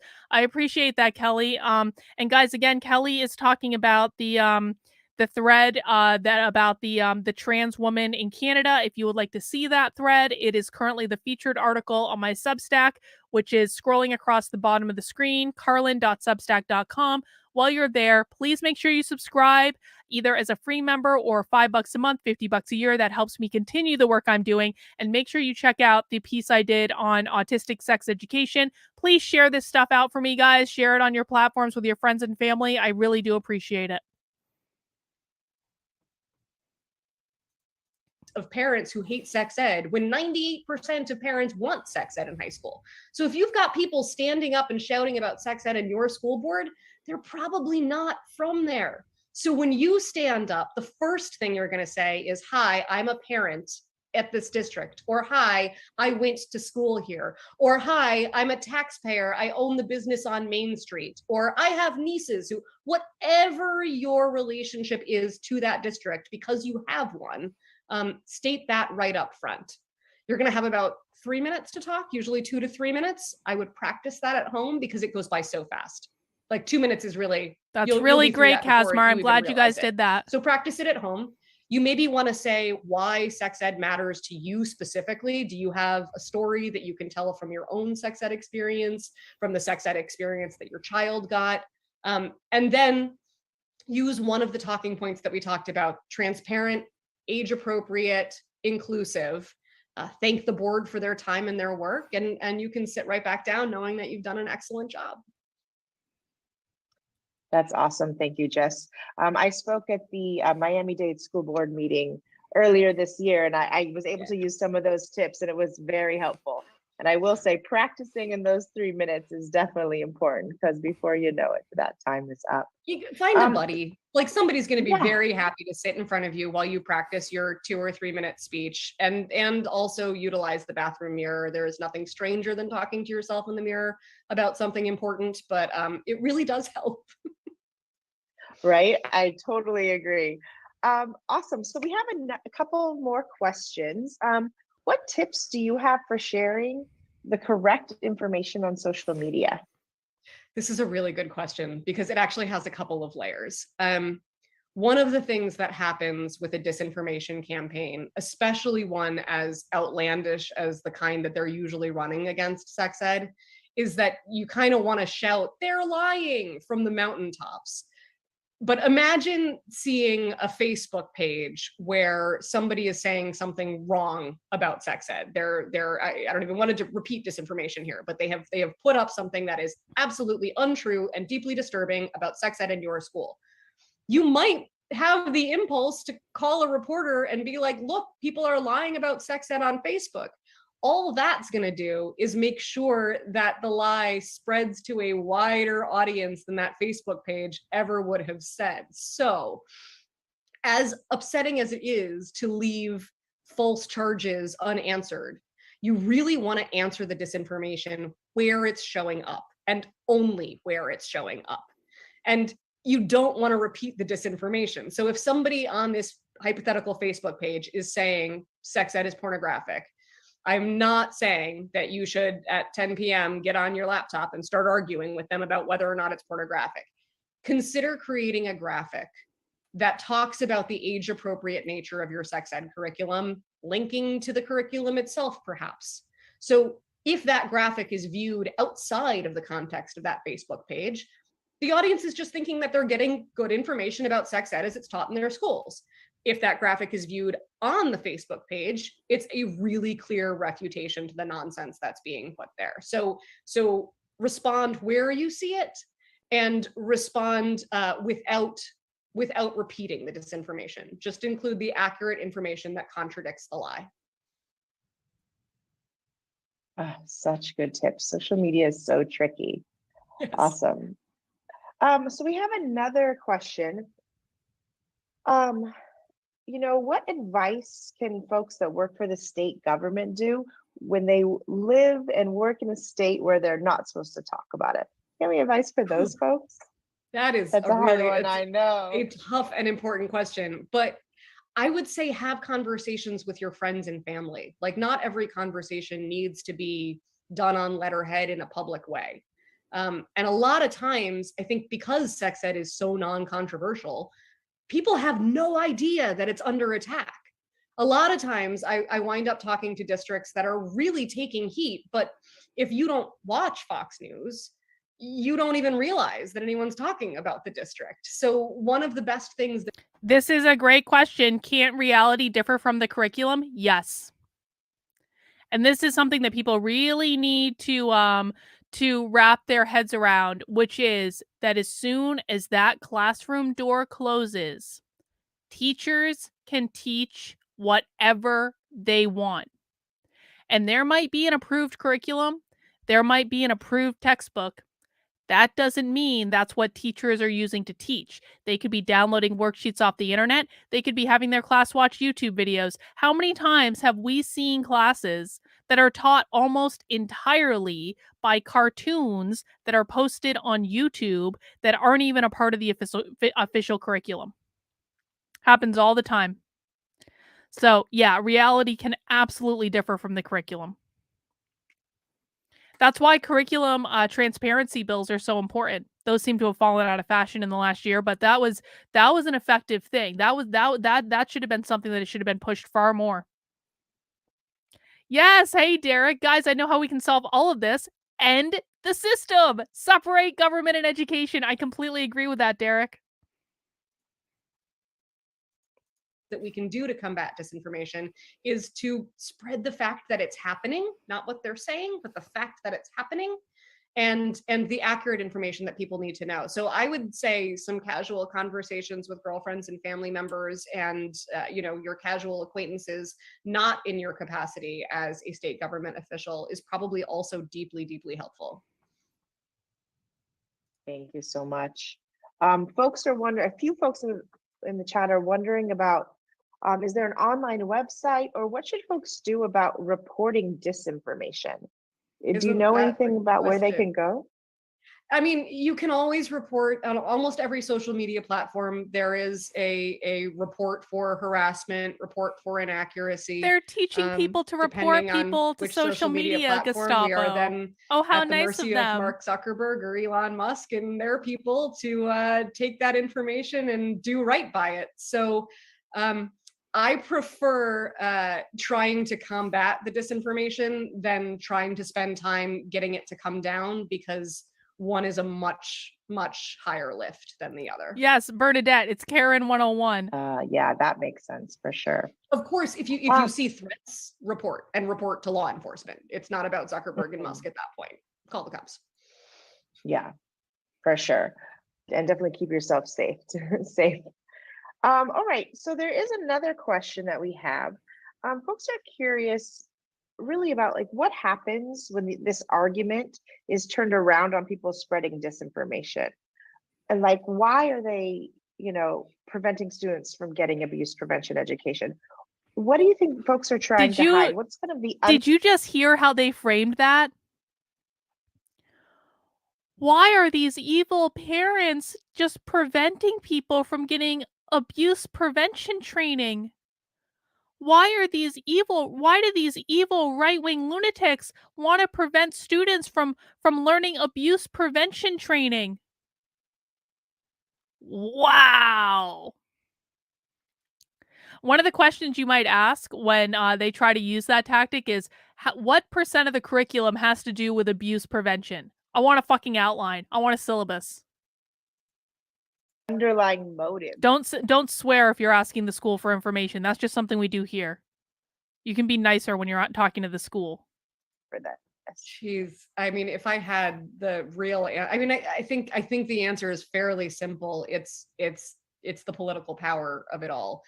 What happens when you successfully combat disinformation with facts is that they move on to another issue. That's why we're seeing sex ed on the chopping block right now. It's because they moved on. Book bans were very unpopular, it turns out, and they needed something else. See? So what happens when you win is that they will target something else. The point is scaring and confusing parents. The point is not actually ending sex ed. And I think that's almost the saddest part of it. It's not really that they don't want kids to have child abuse preventing curriculum in their school.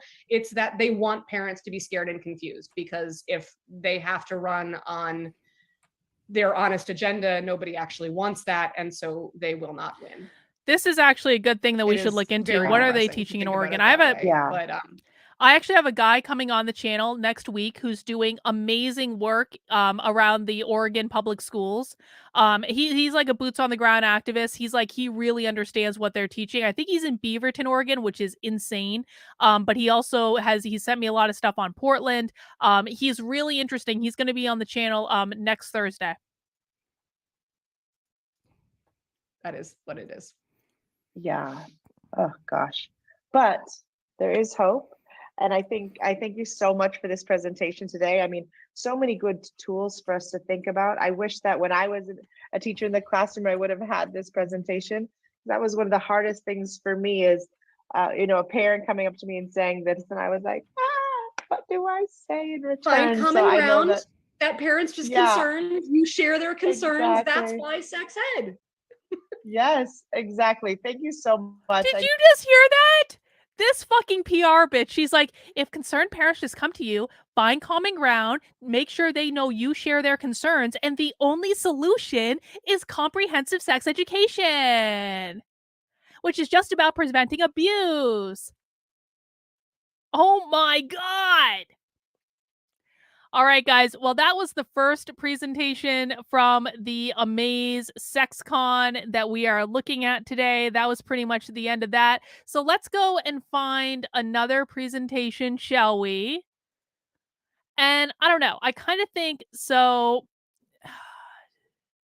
I think that this is going to be about strategies to engage people. I think this is going to be more about tactics to get to people over social media than it is going to be about what they're teaching. What I would like to do is I would like to go to the 2001 conference and watch this one, which is comprehensive means intersectional, moving sex education forward. And let me see, does that have a description or anything? At the center of a smear campaign for providing medically accurate and developmentally congruent sexuality education in schools, Justine Fonte keynotes this year's Amaze conference to share her story.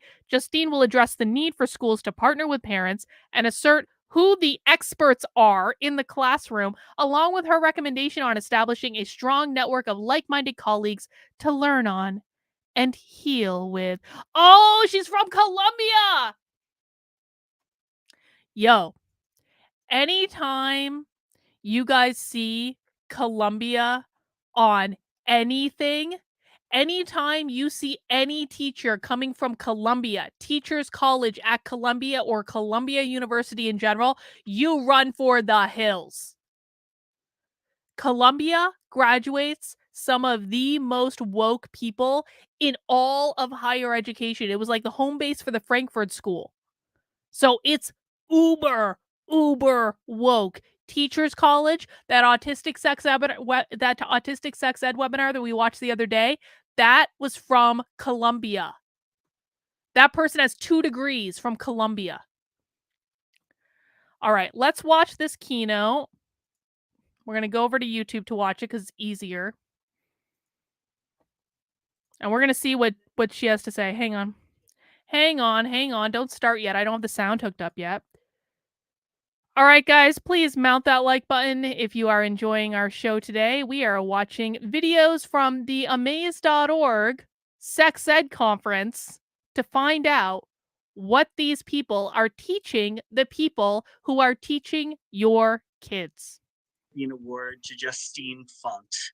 Nobody wants to wake up and see their name in the headlines in that kind of negative light. And the easy thing to do would be to retreat. And that's not what Justine did. And knowing Justine as a person, that's not who Justine is as a person. Justine is an extraordinary human being with so much passion and awesome so much human groomed the like button. You can do that to my like button. It's okay. And I just want to acknowledge her and all the other people across the country. I see you, Lisa Scholes, in the chat, and so many others who are fighting these good fights in their home fronts. And I just want to shout out all of you to say, we see you, we are here to support you, and thank you. And so at this time, I'm going to ask Justine, we sent her a little box before the award ceremony today, that we'd love for you to open up your award and your box with us now. Thank you, They Dan. gave her an award. Right. So there's this box that came in. I have not seen it yet. I'm going to open up this first part.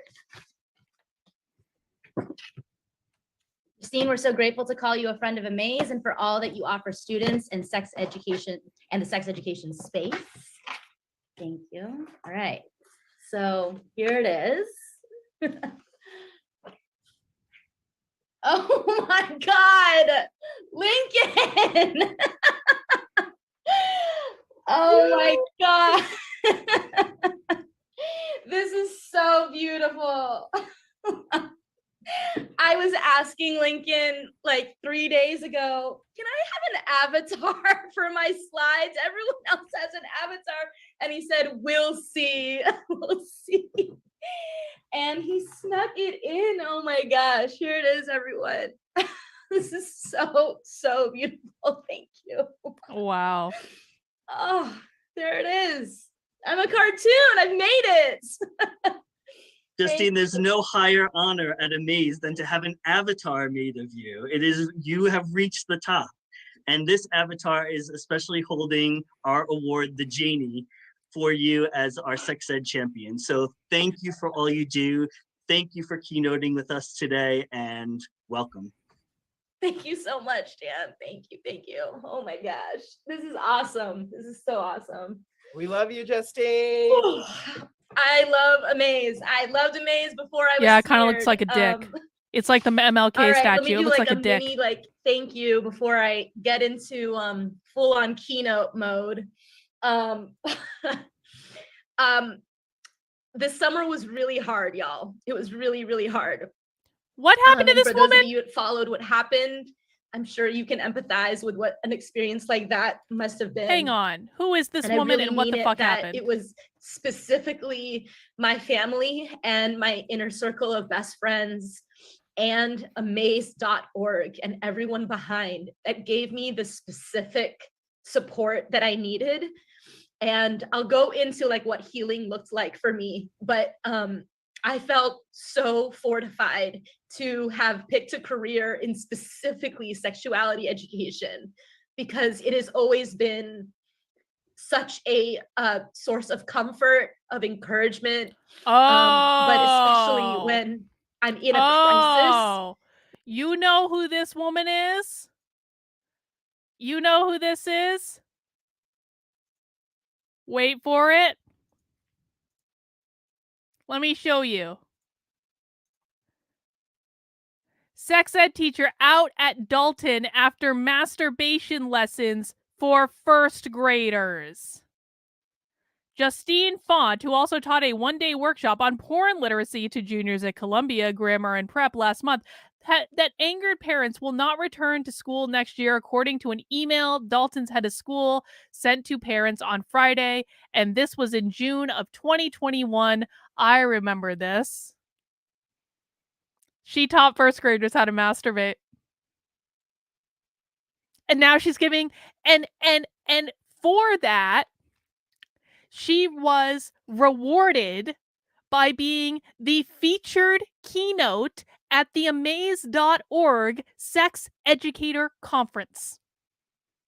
This is the world in which we live in, guys. I'm really glad we took a moment to look that up. Let's go back and continue. They came She's through for me. crying. Amaze came through for me. The Slam family came through for me. It was always a sex educator that knew how to give me the care that I needed. And that's not something I could say about people that I thought were friends of mine. And so I have new, very close friends as a result of what has happened. And I've been affirmed in the people that I've decided to, have a part of my career, be continuing to be in my career because of what happened. And when I was informed that I was being invited to be the keynote for my most favorite sex ed organization, there really is no higher honor. That says a lot, doesn't it? The icing on that cake just got her most even favorite. Sweeter with my and now she has her own avatar. So thank you so much, Amaze. This is truly an honor. And I am so excited for what we're going to be doing together for our youth, for the parents of that youth, and really for this world, because you really are game changers and making lives so much better. And I am just privileged to be a part of that movement. So thank you, thank you, thank you. Welcome to the Amaze Sex Ed Conference. I am zooming into you from Lenape territory in New York City, and I am really privileged to be sharing with you what I know of intersectionality and how it has really transformed how I teach. So I'm going to talk to you about how we need to move sex education forward in a way that doesn't stop at comprehensive. I know we still have states that are doing nothing at all. We have states that are doing abstinence only. We have states that are doing abstinence plus, and then we have states that are doing comprehensive sex education. I want states to be doing intersectional sex education. Oh, good. And I know it is possible, and I know the effects of that. This is going to be even more nightmarish than we thought. What that means, what the impacts are, and that it is possible. And I have been privileged. What do we think intersectional sex education means? Based on what you know of intersectionality and what these people want taught in sex education, what do we think that means?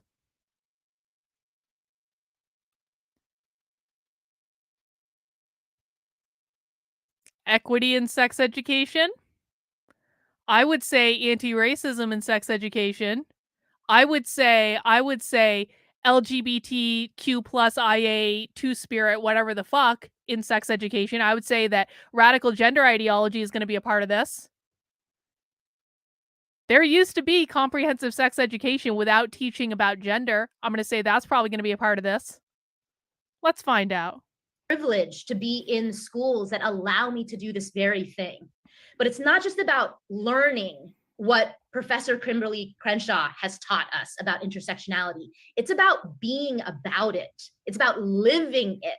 It's about really making sure that your lens as you probably anti-capitalism too, Derek. You're probably right. About making things be seen through an intersectional lens, having experiences that are accessible to everyone. As I'd mentioned in that montage, health is a human right.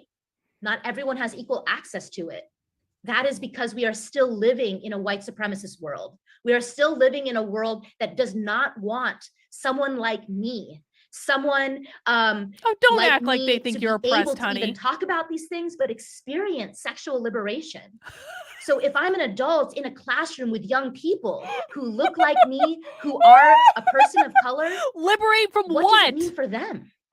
But we have that ability. We have not just the knowledge and the education, but we're teachers. And we have the gift and the skill set, the artistry to be able to bring that knowledge to them in a way that they can understand, but in a way that they can slowly push the envelope a little bit further and When further. it's convenient, they're oppressed. So if I'm going to be about intersectionality, I first have to tell you who I am from.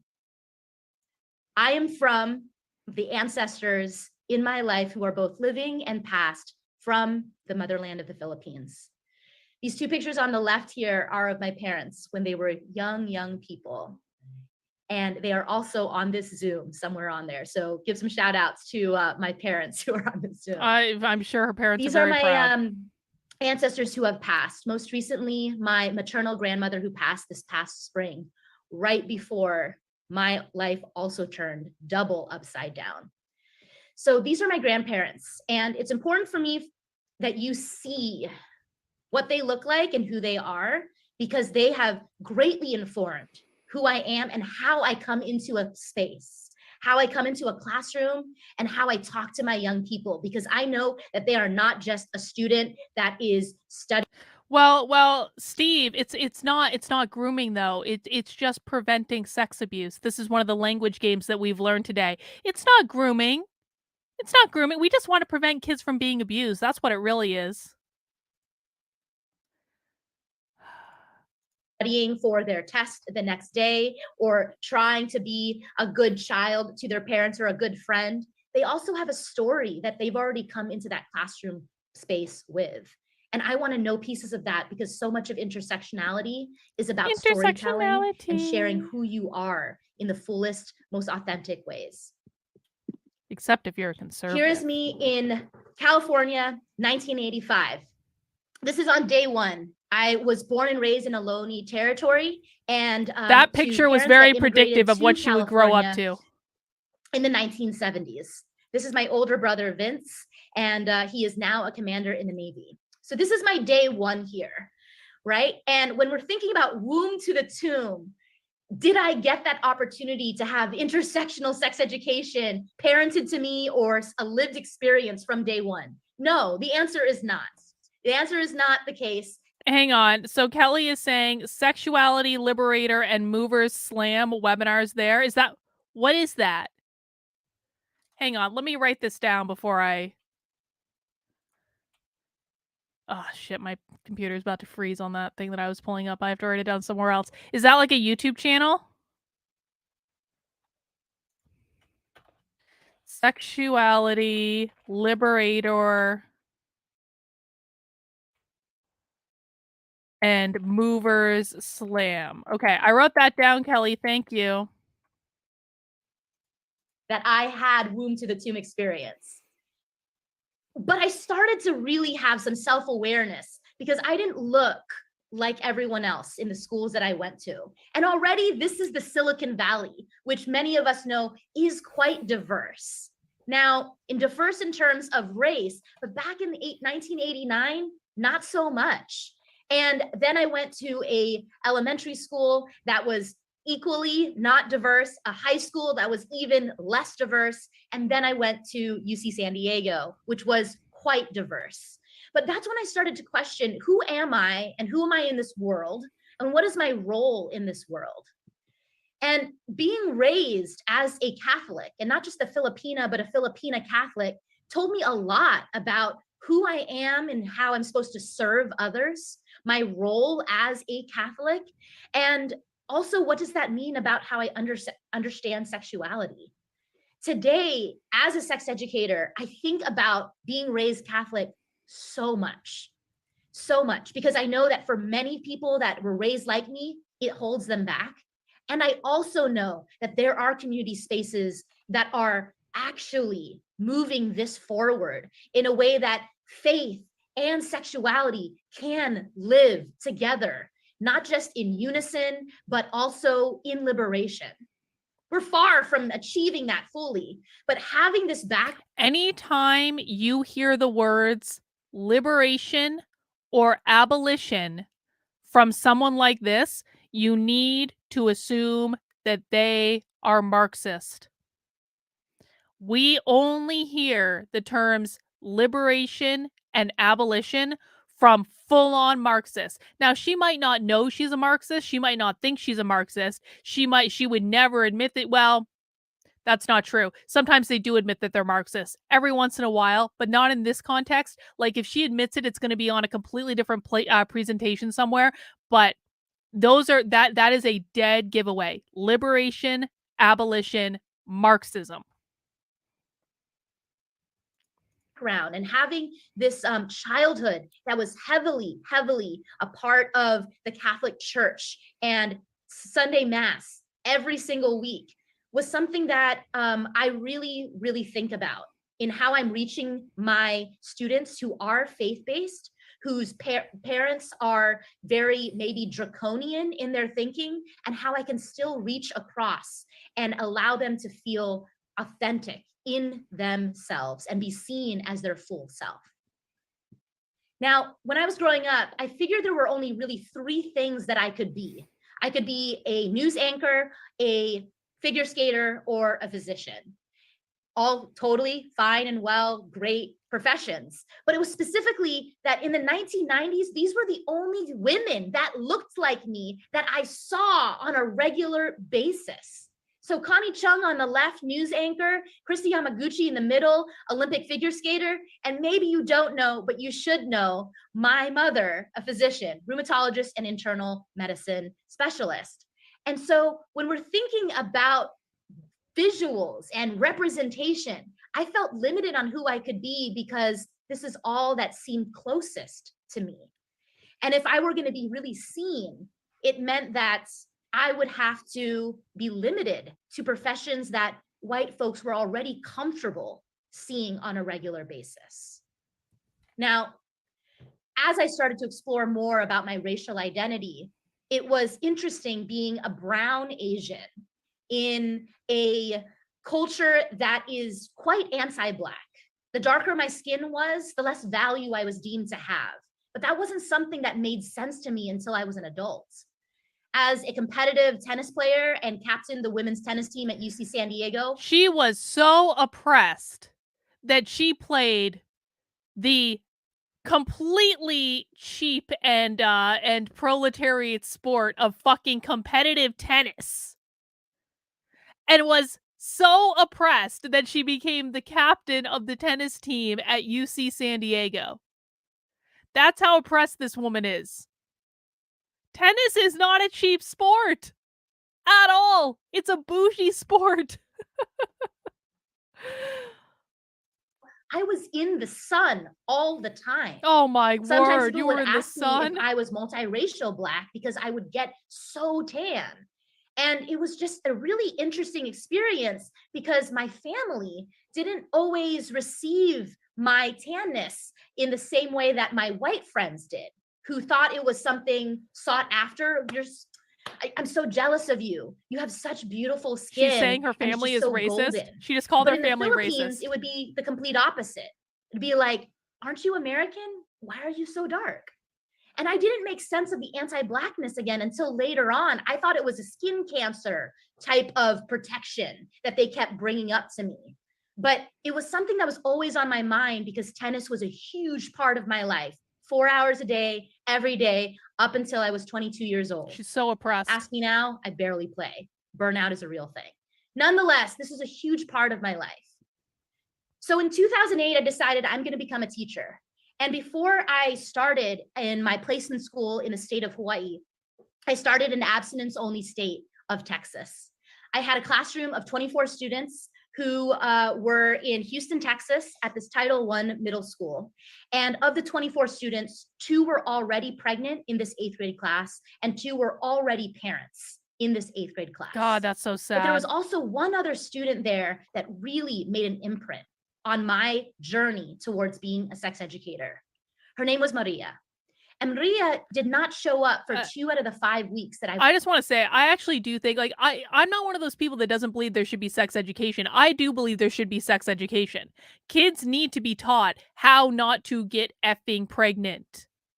This whole abstinence only thing is unrealistic. It is unrealistic. It does not work.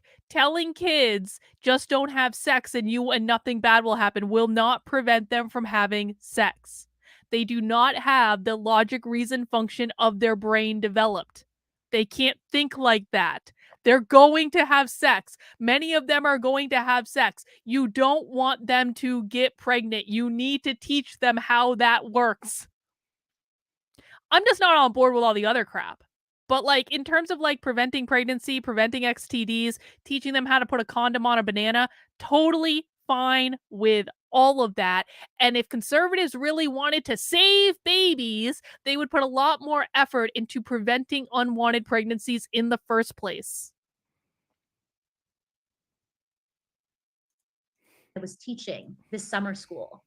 When she returned to the classroom, I asked her, "Are you okay? Where have you been? I've been trying to call home to find out."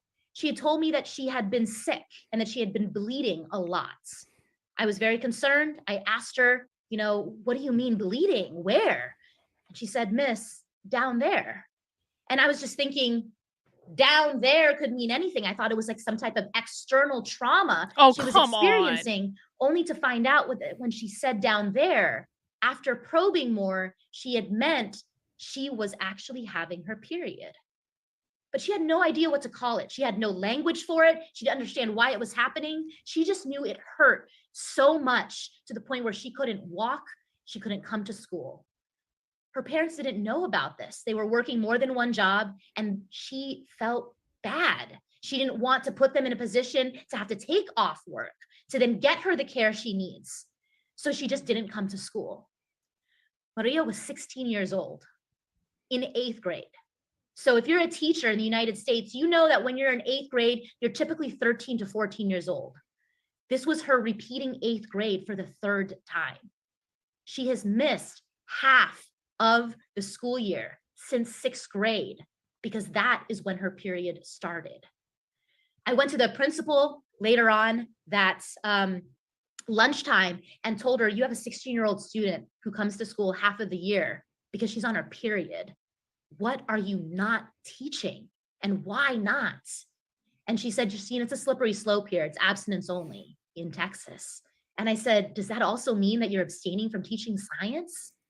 Because you have students who are not able to academically achieve or even show up to school That was because a they don't stupid know thing how to to do. make sense of what's happening to their body." So those last 2 days that I was in the summer school, I told the principal that I would be teaching sex ed. I was a peer health educator back in high school, so I mustered up my old curriculum from back in the day and tried to make sense of it in the 2008 version of it. I was warned, however, by the principal that there were 3 things I could not say in those 2 days, despite her approving that I would teach sex ed. I couldn't say the word abortion, contraception, or homosexuality. It's like it was at the back pocket. They knew exactly what I could not do.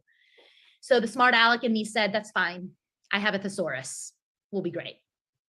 So I taught these 2 classes. And when I was placed then in the state of Hawaii, I started to incorporate social justice education into my math classroom. What? If we're talking about bar graphs and ratios and proportions, we can certainly use the statistics and the world around us to actually learn more about it through math. And that's what I did in a social change project that they did throughout the entire school year. I wanted to make sure that what they were learning wasn't just the numbers and how to make sense of it and calculate it, but also how to make sense of the world around them. So I had students that were doing research around abortion rights. They were doing work around incarceration rates, about diabetes. They were doing things about environmental aspects due to the amount of pain that the physical island of Oahu had experienced. Hang on. They teach anti-racist math all the time. This was what, 12 years ago, 13 years ago? Wait, hang on. Math. 15 years ago? something like that. Obviously, math was actually one of my best subjects in school. That's the ironic part of this. No, but they teach anti-racist math all over the place now. This is not uncommon for them to be integrating social justice into math class all the time. They integrate social justice into everything. Stephanie speaks here on Web for Slam. Okay, cool. I appreciate that, Kelly. I'm gonna check that out afterwards. But look at that. We're talking about sex education. She's just like, I started integrating social justice into math class. Oh, great. Good. And so we were doing a lot of work around how colonization has impacted the island. We did a lot of work around how our bodies were being oppressed on the regular while they were still learning math. That was my first real holy shit, doing intersectional. Holy shit. She's literally talking about how she was teaching activism in math class, but don't worry, they were still learning math as well. I just want to replay this last part because I was talking over it, and so I want you guys to hear this from the beginning. Wahoo had experienced, and so we were doing a lot of work around how colonization has impacted the island. We did a lot of work around how our bodies were being oppressed on the regular while they were still learning math. That was my first real work doing intersectional education without even knowing that there was a term for it. As I was doing that, I was studying really hard and I obtained 2 degrees over those next 4 years. It was important for me to not only get that master's in education so that I knew how to teach and command a classroom and create lesson plans and develop curricula, but also apply specifically sex education in a way that was accessible. So I island hopped from Oahu to Manhattan and I got the master's degree in public health from Columbia University, completing in 2012. So moving along on this timeline, I started my job at the Dalton School in Manhattan. Here, I was afforded a unique opportunity to not just be the founder of a health and wellness program, but also lead this department and the school in doing work that is socially just across the subjects. Now, as a result of what I started to build here, the relationships that I made with parents and with the faculty, I knew that students were not effectively going to absorb and retain health education content without the 2 other branches of a school also being equipped with similar education. So I made sure that there were parent workshops throughout the year. There were faculty professional development workshops throughout the year, that they were informed about statistics as to what's happening with our students in anonymous fashion, but also recognizing that they may not become close to me as their health teacher. They may be close to their English teacher. They may be close to their parent. And their parent and their English teacher also need to be informed around what different aspects of mental health literacy, substance misuse, education looks like, food relationships, and sexuality means. So I made sure for these lessons to live outside of a 45-minute block that I had teaching health class, but also in dinner conversations, walks home from school, drives to school, and also in the time that they're having with advisory and their teachers. I was so proud of the program that I had built at the Dalton School. And in those 9 years there, I had gotten a lot of recognition around the country, to the point where other schools were seeking out what I had done at Dalton to bring to their own communities. I was doing assemblies with students in big groups, in small groups. And then the conservatives came and ruined it workshops all. With parents across the country. I was doing panels Those of all awful different right-wing aspects of health conservatives. education for parents to access beyond just the small workshops in the school communities. And in the classroom settings, I continued Look to at that mask! provide Look at that mask! Look at that mask! That's real! That's a real mask! Holy shit!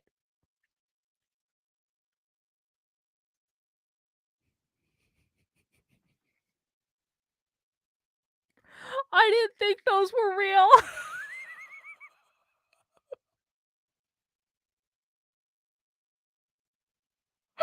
This is the best part of this entire briefing.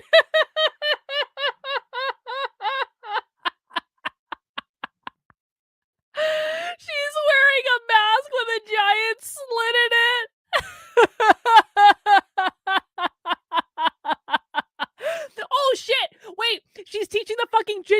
man, the genderbread man. That's like, that fucking genderbread man is like the gender unicorn, except it's a gingerbread man.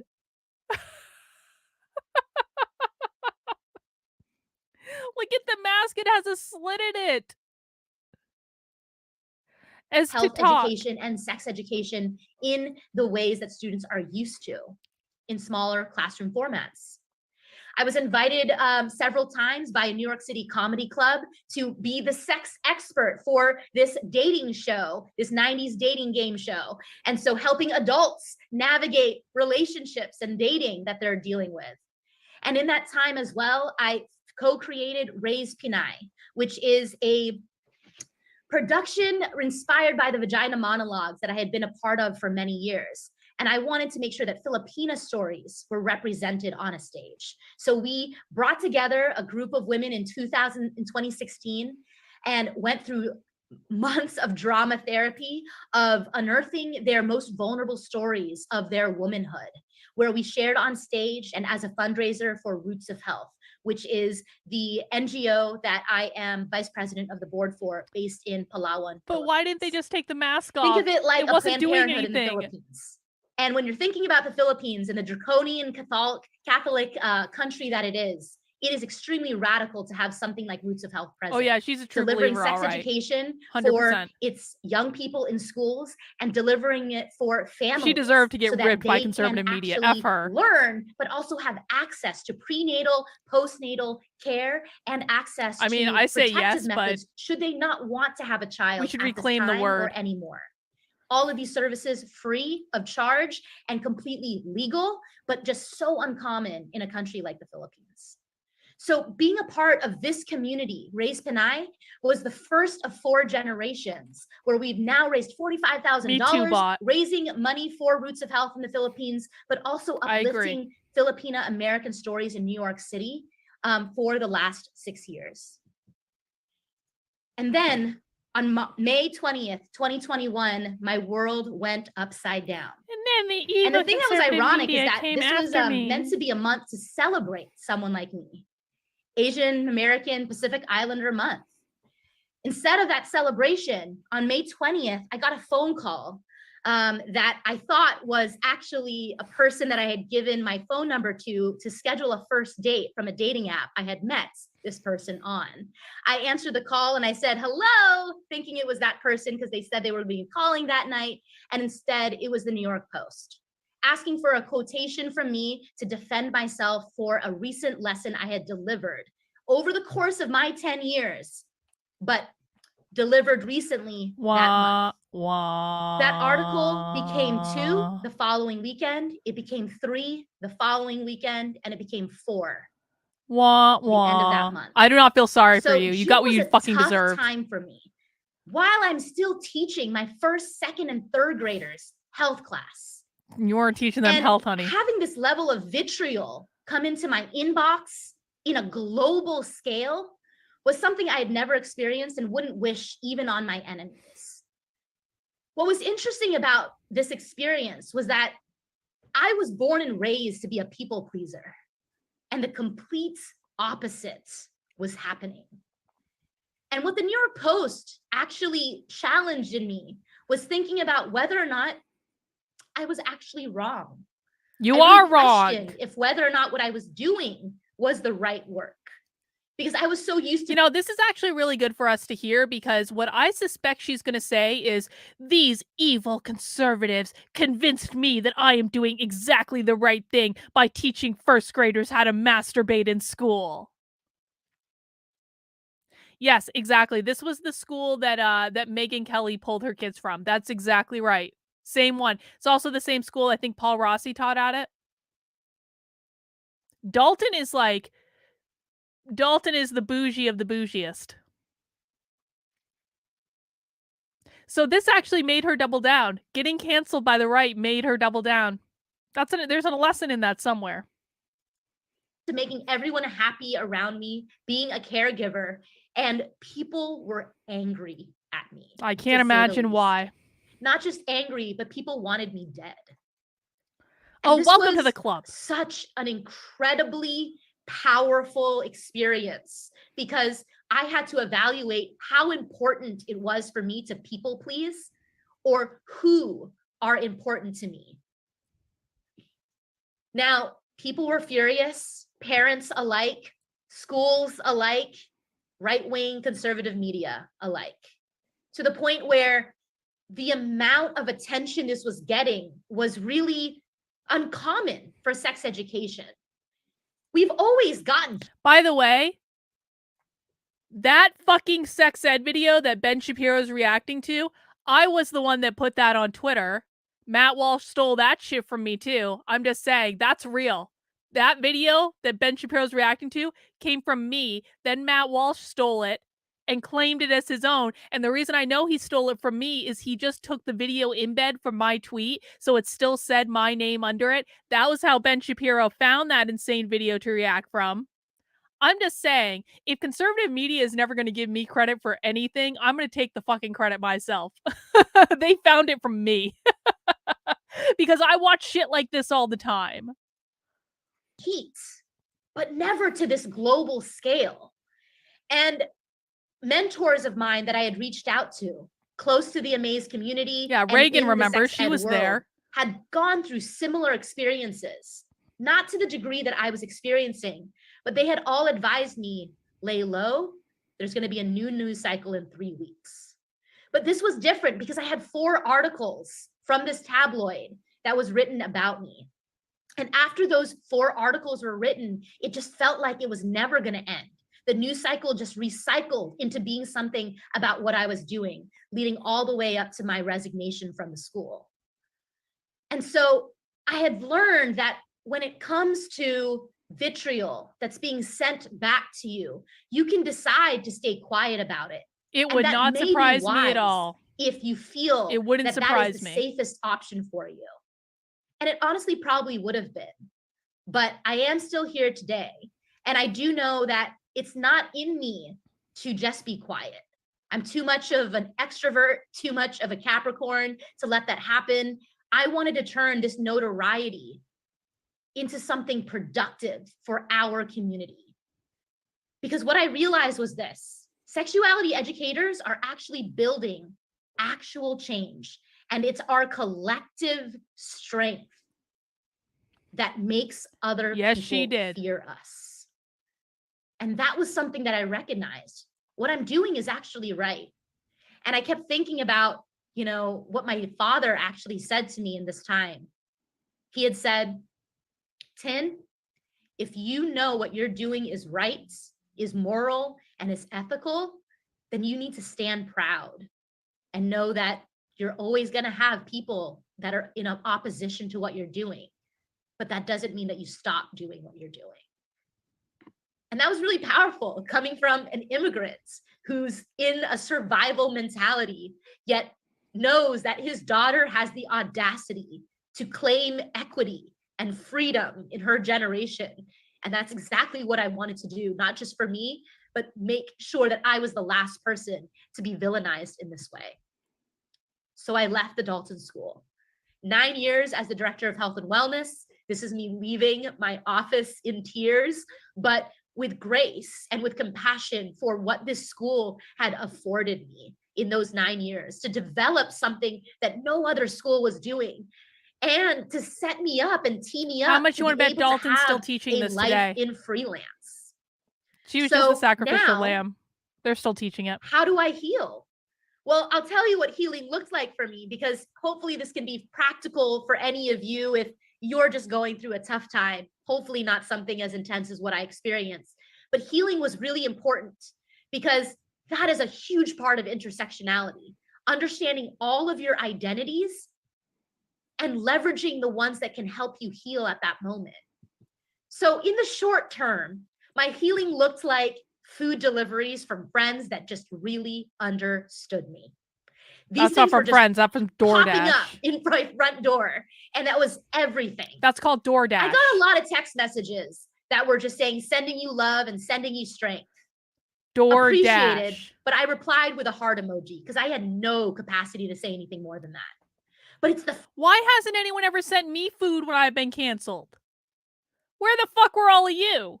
I've been canceled like 14 times. Why hasn't anyone sent me food or dessert or ice cream or anything like that? You all have failed me. I want fucking food delivery next time I get canceled. I'm gonna remember this.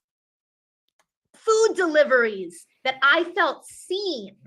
I felt loved I did not feel and seen. really cared for to physically nourish my body with food of my people. This Filipino food delivery was so Even better, meaningful to Derek. me. I cried before I could eat it. Flowers were sent to me, of course, from afar. Karaoke nights were an absolute necessity to let it all out.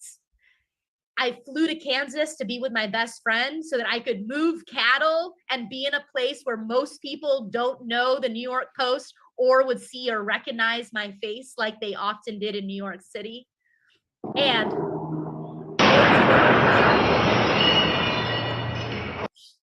rage rooms, great invention. I got to go do this. It helped me so Actually, much.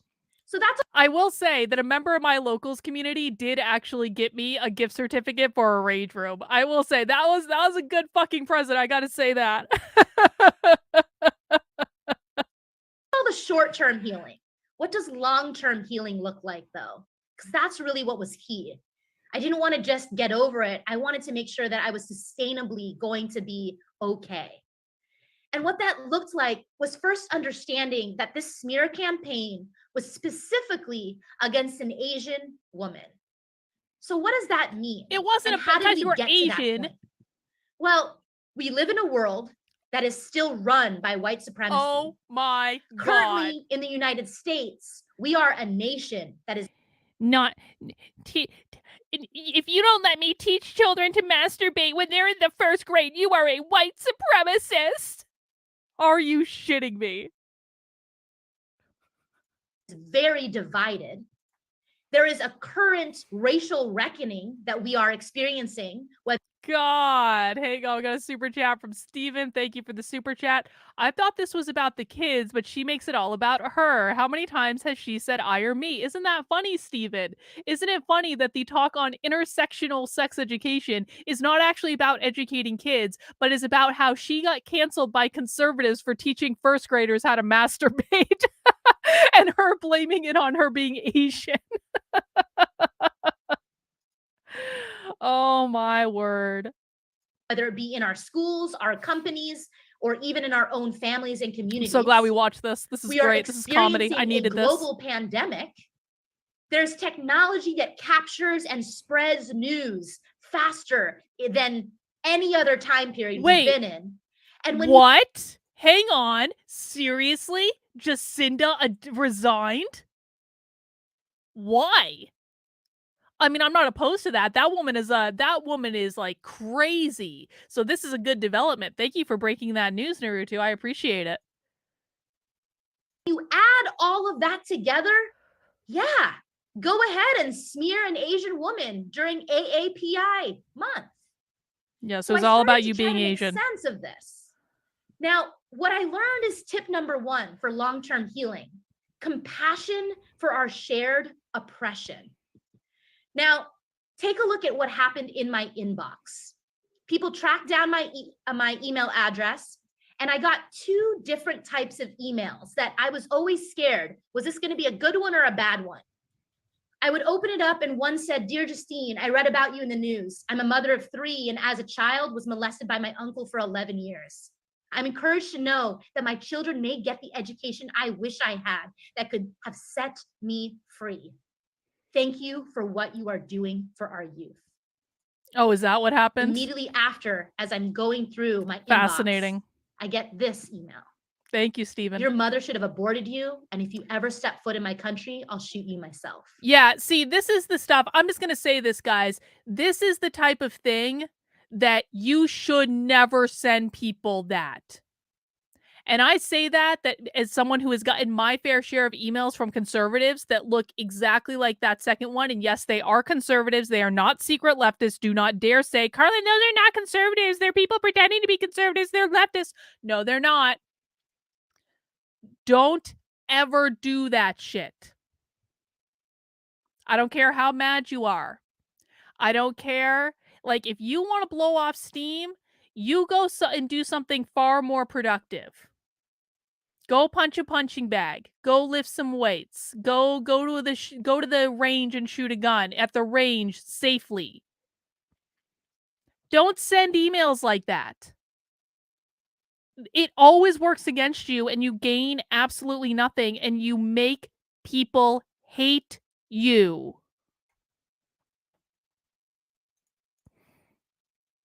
Now let's take a pause here and look at how different these two messages are.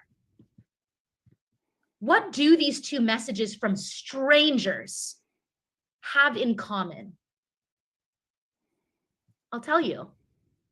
They're both hurting. They're both hurting. One is on the up and up on healing, and the other may not even know that they need to heal.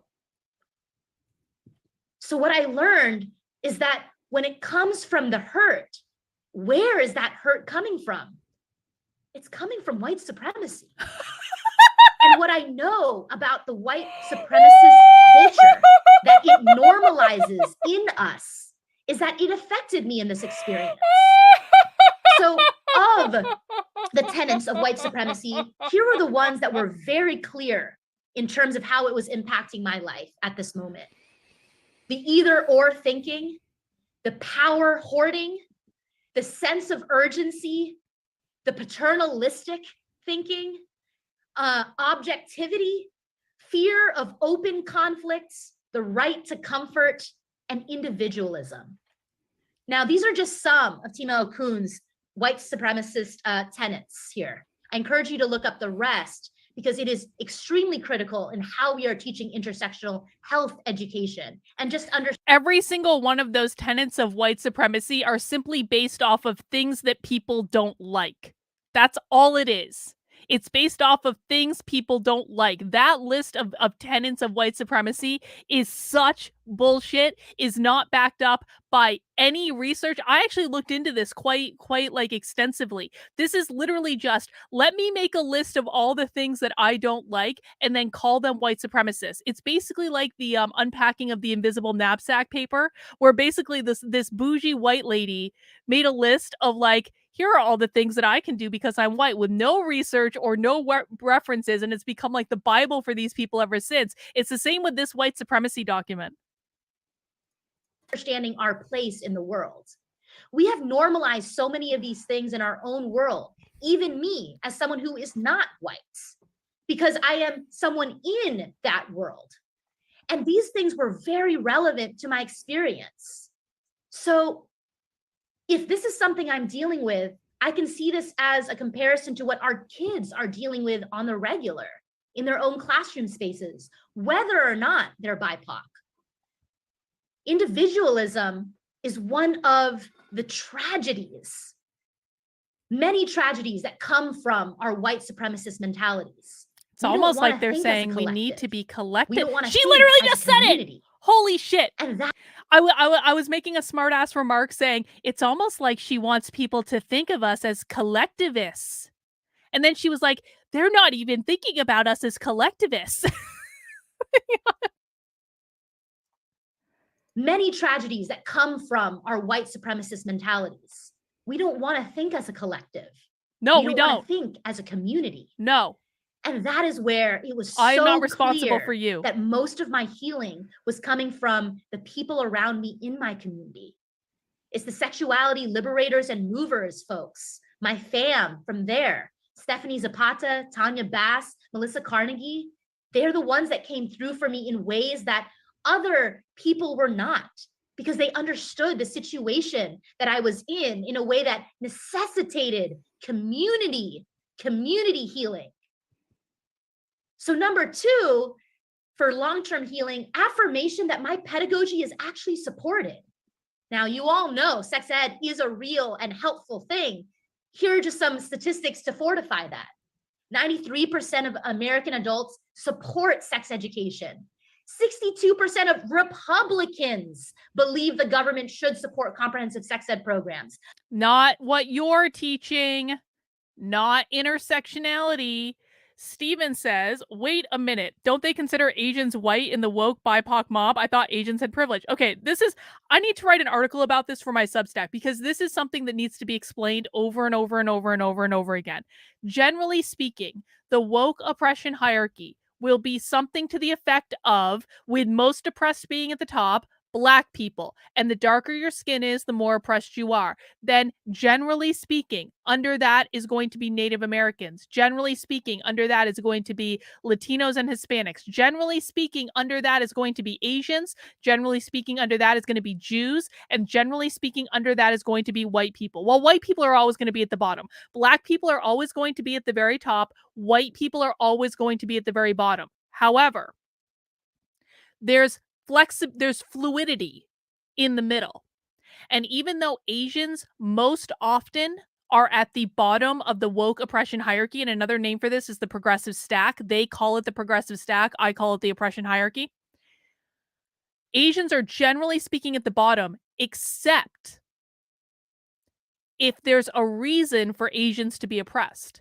Except if they can use it in some way in order to gain more power, destabilize the system, attack capitalism, or usher in their Marxist utopia. Most often it's used to gain power. So, remember when the shooter in Atlanta shot up a bunch of massage parlors because he was a deranged person that had a sex addiction? It happened to be that some of the people that tragically died in that were Asian because they were massage parlors. Not everyone that died was Asian, but enough. And so they said, because they wanted to have some woke fucking campaign in the news, they said this was a hate crime against Asians. Now, of course, it was not a hate crime against Asians. That wasn't what it was. It was a deranged person with a sex addiction. But they framed it as a hate crime against Asians. Asians went up to the top of the oppression hierarchy, like right under Black people for a little while. And then there was the Stop Asian Hate campaign. And they did a whole bunch of stuff around that. Do you know the very day that the Stop Asian Hate campaign ended? It was the day that Derek Chauvin was sentenced. And on that same day that Derek Chauvin was sentenced, or he was the day he was found guilty. I'm sorry. It was the day he was found guilty of murdering George Floyd. The day that Derek Chauvin was found guilty, the Stop Asian Hate campaign ended. Asians went back down to the bottom of the oppression hierarchy, and everyone else went back up.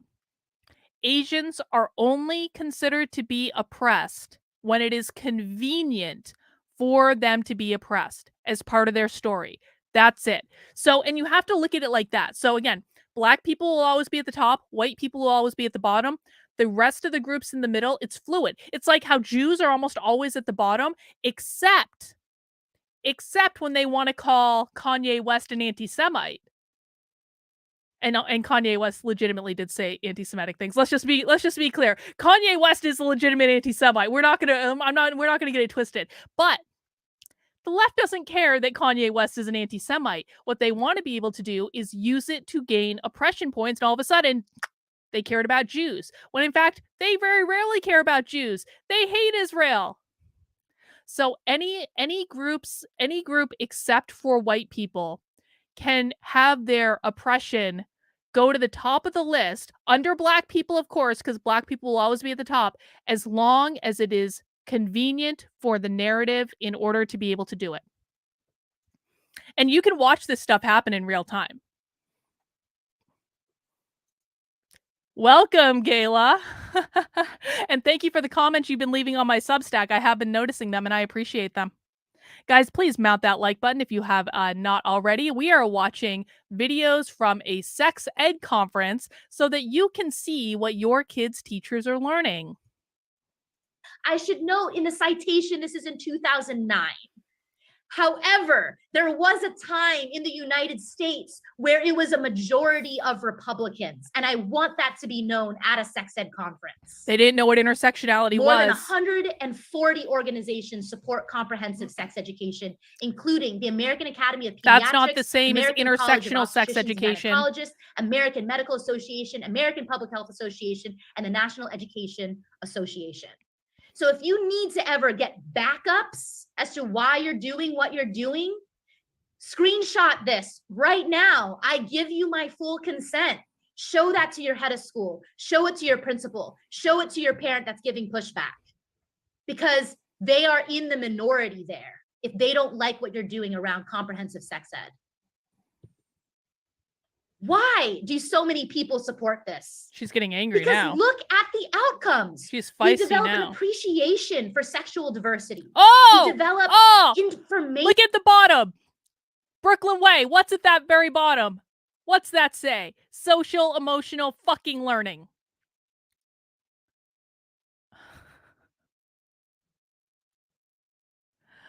Wow. This was in the 2001 conference, before many of us even knew what SEL was. And education that's so Recognize that penguin? life-saving around dating and intimate partner violence. We know how to understand and make sense of a healthy relationship and how to cultivate one. Look for red flags as how to get out of one or be an ally to a friend who is in an unhealthy one. We understand how to prevent child sexual abuse. And the additional outcomes, yes, we have social emotional learning. Schools want to hear those buzzwords. Media literacy, box checked. Wow. So we know the outcomes of doing comprehensive sex ed, but how does that actually happen? And what exactly is it? High quality comprehensive sex education is science-based, medically accurate, and complete. It's age developmentally and culturally appropriate. It provides sexual health information to address the physical, mental, emotional, and social dimensions of human sexuality for all young people. It's CSE that has taught that's taught by trained educators sequentially throughout students' school years and includes information and skills development related to a range of topics, including human development, healthy relationships, personal safety, pregnancy and reproduction, HIV and other STIs, sexual behavior, including abstinence, and sexual health and identity. Identity. So when we talk about reaching students, we can't just reach the students in the time we have them. We have to reach out to parents. We have to reach out to faculty and staff.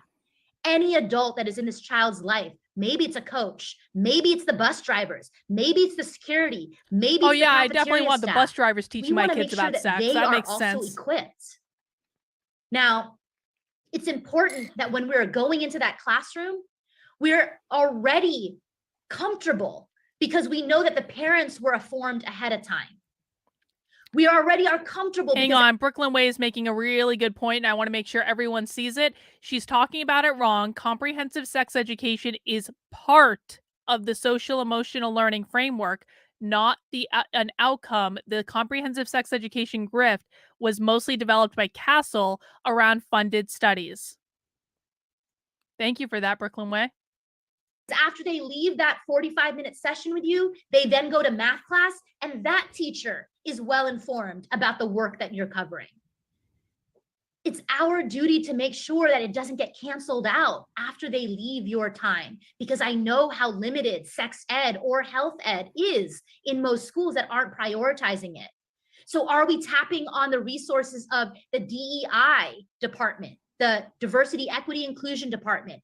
Are we doing trainings for other faculty members of other subjects, figuring out how math can be integrated with sex ed, how English should be making sure that literatures are written by queer authors, that history is actually doing real history that looks like critical race theory, that we're learning real things in the classroom, that art is talking about bodies and how we're representing and expressing ourselves, right? All of these subjects can be sex ed. I just want it noted that you guys didn't need Project Veritas to know that these people talk openly about teaching critical race theory in the classroom, because I've been showing you this shit for 2 fucking years. And again, I think the Project Veritas thing is great. I really, really do. Kudos to them for doing it. It shows people who aren't smart enough to be listening to people like me already. I get it, man. But god damn, did she just say the quiet part out loud. And within the wheelhouse that is that teacher. So I creatively did that. And this is why schools seek me out, to make sure it's not interdisciplinarily done, but it's intersectionally done. So schools seek her out, all right. Needs to start meaning intersectional. I want Merriam-Webster dictionary to replace comprehensive sex ed with intersectional sex ed. because it's not enough just to teach them the bird and the bee and then add on to that some vocabulary so that they know all of the different language that's out there if they don't have equal access to it. So Keep that in what is mind. Hang on. intersectionality? Let's Oh, let our friends well, go. I'm glad you're finally getting to that point. But I want to point out what she just said. I want the dictionary to replace comprehensive sex ed with intersectional sex ed. These people play with language all the time. They evolve language. They will change definitions. They will change words. You all heard it here. And again, this was given in 2021, so this isn't even new information. They want to replace sex ed, and they might, here's the bitch of it. They might not even change the name of sex ed. What they're going to probably start doing is teaching intersectional sex ed while still calling it comprehensive sex ed, so that they can go to conservative parents and go, we're just teaching your kids how to prevent abuse and how to have healthy relationships. You want that, right? We want that. You want that. We agree. But they're not teaching the sex ed that conservatives think they're teaching. They're teaching this intersectional bullshit. And they just said it out loud in this presentation. From Amaze, explain that to you. And this is my Aunt Sylvia on the dance floor with her friend Gary and his husband. And this is me with some of her work friends having cake. And here's a cool group shot. Wow, a lot of different types of people came together for your aunt's wedding. Definitely.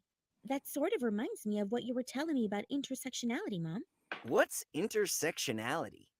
Intersectionality is a term developed by a professor named Dr. Kimberly Crenshaw to help people better understand their lives in society. Think of it this way. An intersection is a place where multiple things come together. And intersectionality refers to the fact that we all have multiple identities that intersect, that make us who we are, and affect the way we experience the world around us. Multiple identities? Well, take me for example. You know me as your friend's mom. I'm also African American and a woman. I might experience racism since I'm African American, and I might also experience sexism since I'm a woman. Those are two of my identities that intersect to make me experience both racism and sexism in a different way than if I was only African American or if I was only a woman. And each of these identities also influences my likelihood to be either privileged or oppressed. In other words, whether I have a special advantage or disadvantage when it comes to things like how much money I make, the job I have, my level of education, or even getting good health care. Intersectionality helps us talk about the way that privilege or oppression could be reinforced or complicated when they overlap in a particular person. Here's an example that might help. My uncle Sylvester is pretty rich and also an African American man who happens to have diabetes. Even though he is privileged because he has a lot of money and can afford the best doctors, he's faced discrimination and racism because he's also Black and has diabetes. Or think about my friend Sandra. She's a white woman, a single mother, and she just got laid off from her job at an insurance company. Since white people don't experience racism, she is privileged. But because she's a woman and a single mother, she's finding it hard to get a new job that pays enough to take care of her kids on just one salary. Men often get paid more to do the same job as a woman for no reason other than their gender. That is discrimination based on gender. Intersectionality helps us understand how overlapping identities cause people to experience more privilege or oppression in society. And if you can recognize where you have privilege, you can use it to speak out against types of discrimination that affect others in ways that are unjust. How do I do that?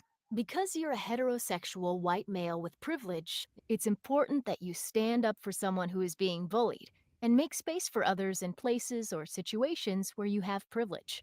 Thanks, Mrs. G, and thanks for explaining intersectionality to me. I'm definitely going to think more about it and try to stand up for others who are being discriminated against. Good, Kevin. I'm glad we could help. Now, I can we look at fucking some more wish. pictures of your aunt's wedding? That party looked amazing. No teenage boy wants to look at pictures of someone's aunt's wedding. It's completely unrealistic. Completely unrealistic. So the updated national sex ed standards from last year, the first set came out in 2012, and now we have 2020s, stresses that sex education must be taught within the larger context of intersectionality. That is the fact that young people cross a variety of sexual orientation, gender identity, racial, ethnic, cultural, and other groups. To realize the full The national sex ed standards say that you must teach this woman's version of sex ed in schools. They tell you what they're doing. We just need to listen to them when they tell us what they're doing. of potential of comprehensive sex education, considerations of race, class, culture, ability, socioeconomic status, and other important characteristics need to be more deliberately woven into curricula, teaching, and evaluation.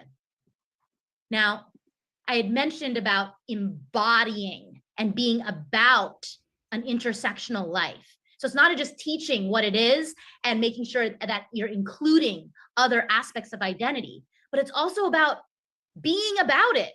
The fact that we have an ASL interpreter, we have a live transcript with closed captioning right now, that is about being intersectional. What are equivalents that you're doing in your classroom spaces for your variety of different visual learners or auditory learners or kinesthetic learners, right? We already do that and we scaffold a lot of our lessons, but I want to make sure that you're thinking also about including it in ways that represent students that are in your classroom. So when we're thinking about the visual representations, are they all stock images of white kids? Or are we showing kids who are fat, who are BIPOC? So I want to tell a story, and I've told this story a couple times before, so some of my community members or people who watch my content regularly may have heard it. But for those who haven't, so one of the things that I used to make, so one of the very last in-person trainings that I did for a company when the pandemic was just kicking up, literally, this was like, I did this training probably a couple of weeks before 15 days to slow the spread. I had to go out to California for it. And basically, as soon as I got back, they shut everything down because of COVID. And so I had been hearing all sorts of nonsense from a bunch of my HR clients. They were like, Carlin, you have too many white people in your slides. You have too many white people in your slides. You have too many white people in your slides. Now, if you guys ever actually saw my corporate training slides, you would know that this is a ridiculous thing in the first place, because in the vast majority of my corporate training slides, I don't even have people. But this was a time when I hadn't fully transitioned into I still had white people in my slides. It was true. I committed the crime of having white people in my corporate training slides. And so after every single presentation that I was giving, I would get this feedback saying, too many white people, too many white people, too many white people. This was like across my corporate clients. And so in preparing to do this last workshop that I did before the pandemic, I quite literally took all the pictures of people out of my slides. There were 0 pictures of any person in my slides. And instead I had like pictures of like cartoons or abstract things or like abstract objects that represented the concept, but I didn't have any people in my slides. So I was like, I'm not hearing this fucking white person bullshit again. Do you want to guess what happened to me as soon as I was done the presentation? In a presentation that had not only 0 white people in it, but 0 people in it at all. The fucking woman who hires me came up to me and said, Carlin, you just have too many white people in your slides. And I bit my tongue so hard. I was like, I'll do better next time. I swear, I was so fucking steamed at that. And that, ladies and gentlemen, is why I talk on the internet today and don't do in-person corporate training anymore. Also, the pandemic kind of killed in-person corporate training, and so it's just the way it goes, but I like you guys better anyway. Steven says they're raising all kids to be victims, so if their goal is 100% victimhood, eventually there's no oppression. Marxist utopia? Well, yeah, basically. Basically. All right, guys, we got about, looks like 12 more minutes in this presentation, so we're starting to wrap up. If you've been enjoying this, I hope you will consider subscribing to the channel. I hope you will consider mounting that like button if you have not already. Let's wrap it up. Who are in a wheelchair, right? We want to make sure that we are really representing what the actual world looks like. Now, embodying intersectionality in your life can also be healing, and I am proof of that. So I am a teacher, but I am not defined by that one identity. And if I was, I probably wouldn't be healed enough to be even keynoting today's conference, because that means I wrapped up everything about me, my multifaceted self, and said, nope, I'm just a teacher. And they've tried to cancel me, I guess. But I recognize that I have many other identities, and it's leaning on those that really helped me to heal. Stunning Healing and brave. happens in community. So I had to recognize, what communities am I a part of? I'm not just a teacher at a school. So I have other people around me besides the teachers that are in the faculty lounge. I'm a lot of other things. Here are some of them. I'm going to stay on this slide for a sec because I want you to think about how each of these identities may have led to a source of healing. Me being a woman of color, a femme of color, specifically an Asian American femme of color, already allowed me to lean on others who were also Asian American femmes who are maybe dealing with something similar. Or in my femmes of color spaces, in sex ed, how could I have gotten help from them? So I inquired there. Being a child of a physician helped me to really lean on science in a way that I was raised on. And that helped me to remember that what I'm actually teaching is right, is okay, is supported. Wrong. Being Your raised mother did not Catholic, teach you that. Being a daughter of immigrants helped me to look at other cultures and other religions that might be in opposition to what I'm dealing with, to understand and empathize where their opposition is coming from, where their tension is coming from. Now, as a teacher, what can I do then to maybe make my language be one that is accessible to minds that are similar? Being a baker reminded me that I have ways to easily access therapy, not just being a therapy patient, because I only see her once a week. So then I can be baking up a storm to help me relieve some of the stress and anxiety that I was enduring. Being a teacher of queer kids, this was one of my biggest affirmations in my healing process. I received notes of encouragement and love from these queer kids, alums now, who had said, Miss Fonte, please don't stop doing what you're doing, because I'm free now because of what you taught me when I was your students. So I knew what I was doing was right, because what I was doing was life-saving, and it allowed students to come into school and feel safe just being themselves. No guards up, no needing to code switch. They felt comfortable with who they are.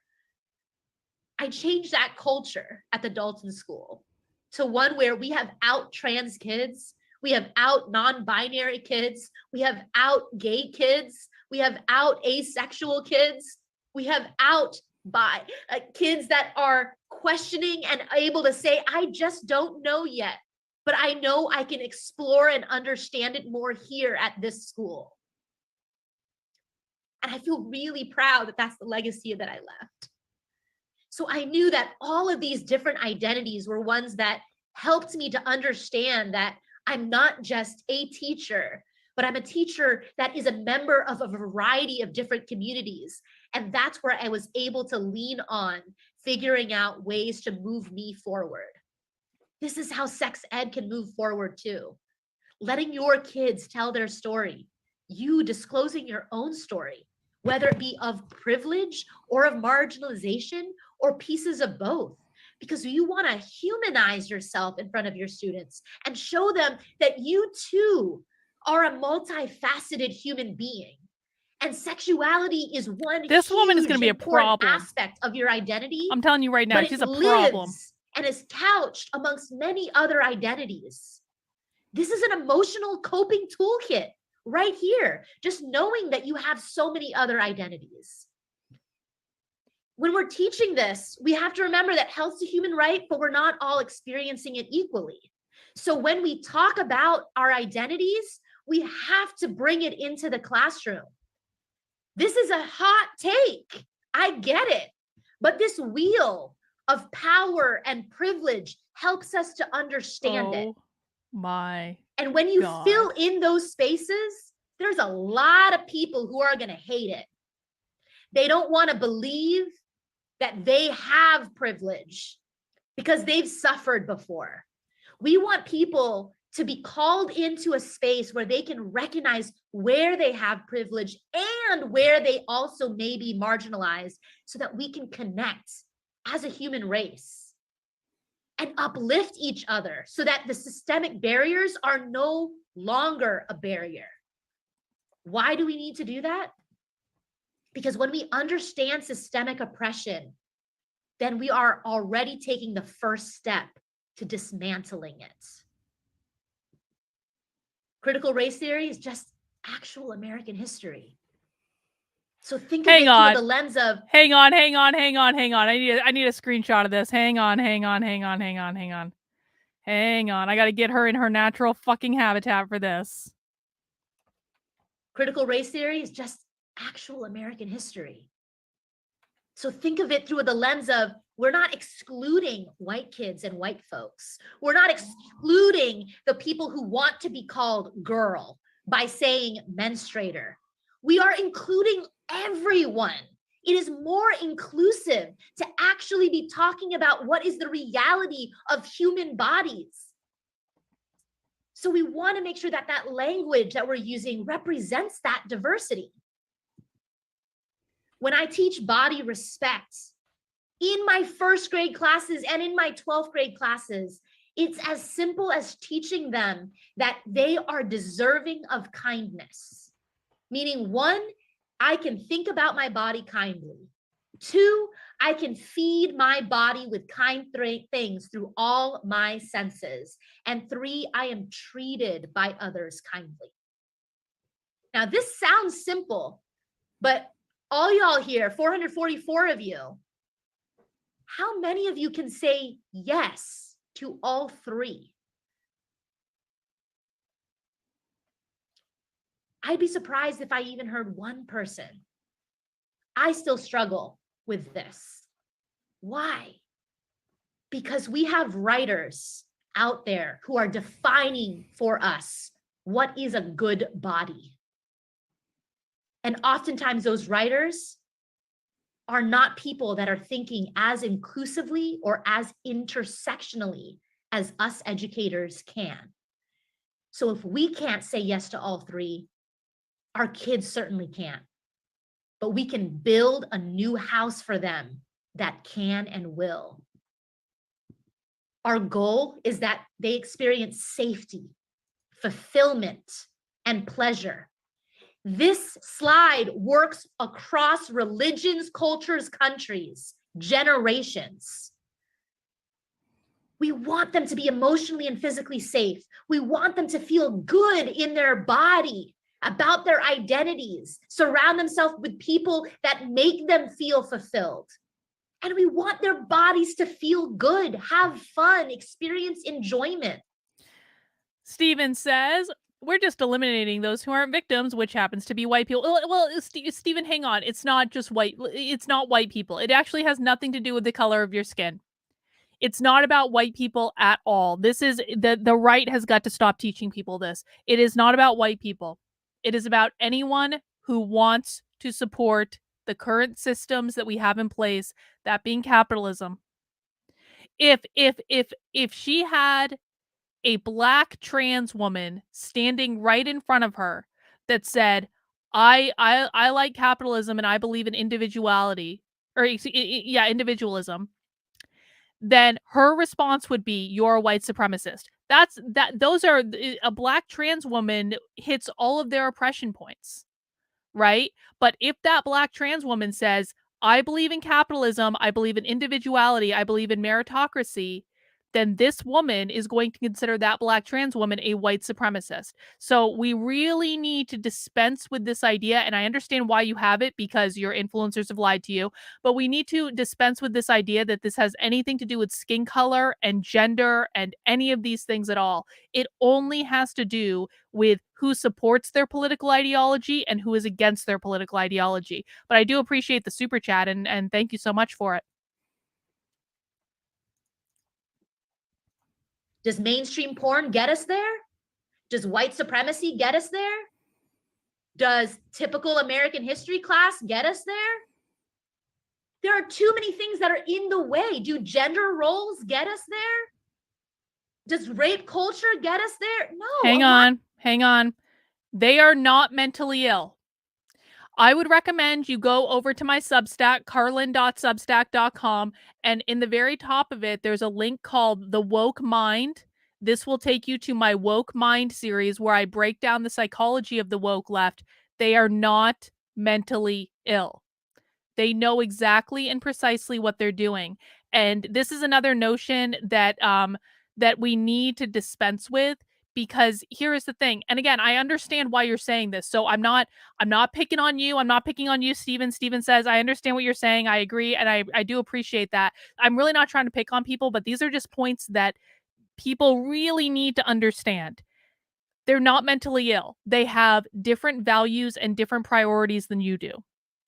If you treat them as though they're mentally ill, that means you are going to fundamentally underestimate them and dismiss them, and they are going to continue to kick all of our asses.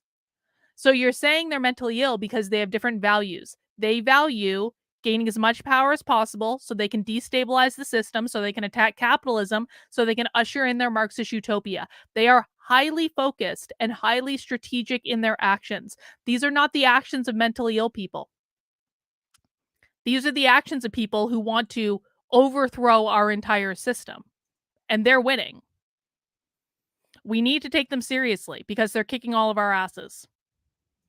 A lot of these things do not. That's why our work is life-saving, because we are centering on a pleasure-based perspective so that they can increase levels of scrutiny of the people around them and be able to have a self-mastery of how their body works so that they won't even dare being around someone that doesn't know how to provide them with the fulfillment and they are pleasure not and safety unhinged. that they are deserving of. Wrong, for all reasons I just explained. And if they're the student that's trying to figure out, am I offering that to the person I'm engaging with?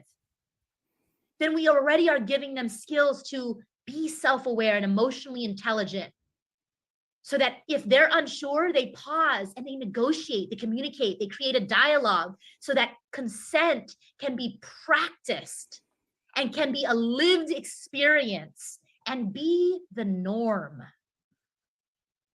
But we don't live in that world that supports these things. That's why I'm a sex educator. We can do that. We do a lot more than a condom on a banana, despite what the rest of the world thinks we do. That's all you should really be teaching is condom on a fucking banana. That is why I will always stand by this work. It's the only acceptable thing for you to be teaching. That's why I'm so proud to be a part of the sexuality education community. That's why I'm so proud to be able to tout programs like Amaze in every school and every community that I work with, because they are doing this work and they're doing it intersectionally, and they're not the only ones. There's a lot of us, and it's these types of conferences and networks that can bring us all together so that we can forward this and not only heal from whatever we've been conditioned and socialized to believe from those systemic oppressions, but we can also remember the collective strength that we have.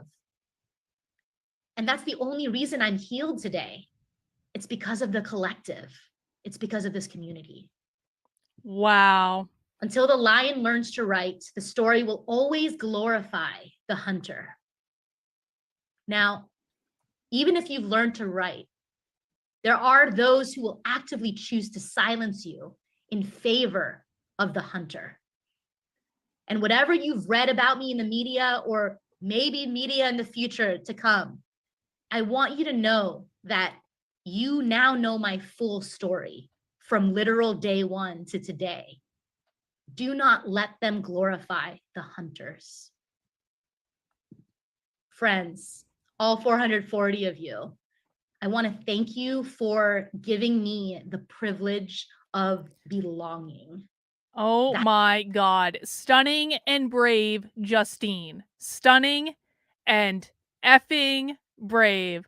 Well, guys, that is going to conclude our little jaunt into sex education conference videos today from amaze.org. I hope you learned a thing or two about what the arguments that you might hear from the progressive left when they show up in your school. It is really important that we listen to what they're saying, because if we don't listen to what they're saying, then we can't effectively counter them. Stephen is talking about Megyn Kelly, and Stephen, I'm so glad you brought this up. I want to give you a little insight here into how it is near fucking impossible for me to help conservatives.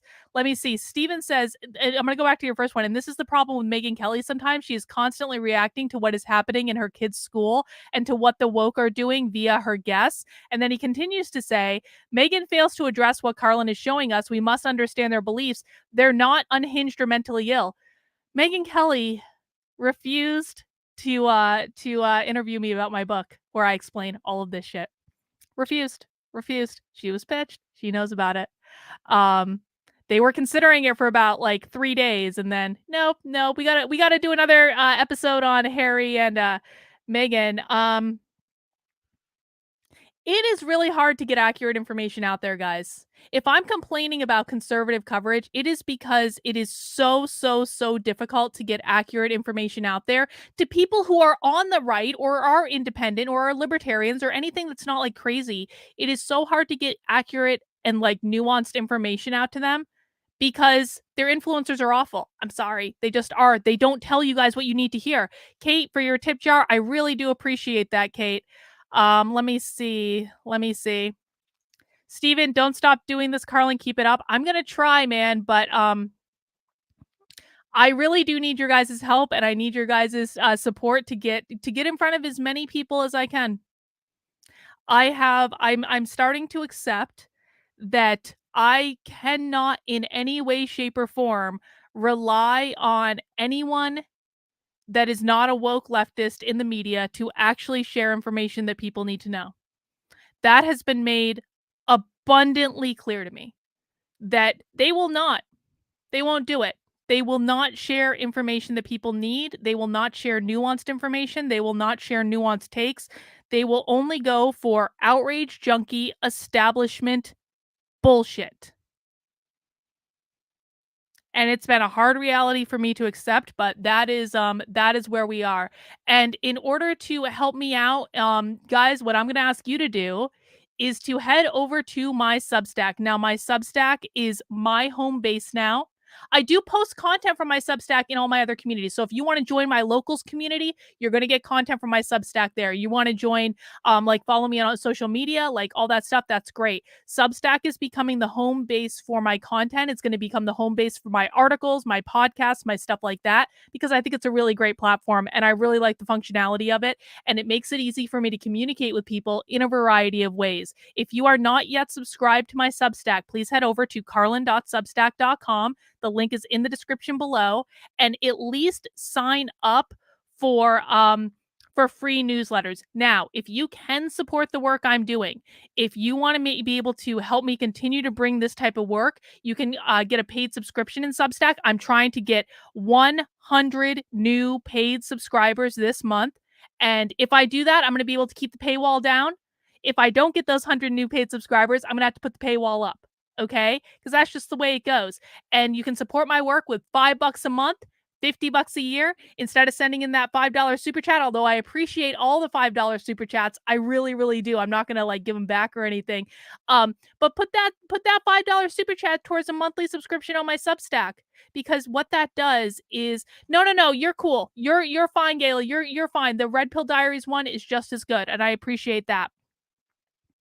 Because I have another Substack that's monetized as well, and that's fine as well. But what this allows me to do is it allows me to plan and have reliable income and revenue coming in. So if I know someone has a $5 a month subscription, a $50 a year subscription, if you want to become a founding member for $150 a year, which is just like if you really like my content, you're like, here, take a little bit more. I do appreciate that. It allows me to plan and it allows me to make sure I know how much time I have to invest in this work. So I do appreciate it. I know that not everyone can financially support. If you can't, please just share the content, man. Share the content far and wide and help me get more subscribers and help me get more people involved, because I really do believe that I'm going to pat myself on the back. I think I'm doing some of the most original Unwoke content on the internet. I'm bringing you stories that no one else is, like going inside the autistic sex webinar, which you will not see anywhere else because the conservative media refuses to cover it. But I'm covering it, and I'm going to continue to do my best. And I really do appreciate your support, guys. So thank you very much. We'll see you tomorrow. Have a great rest of your night, and take care.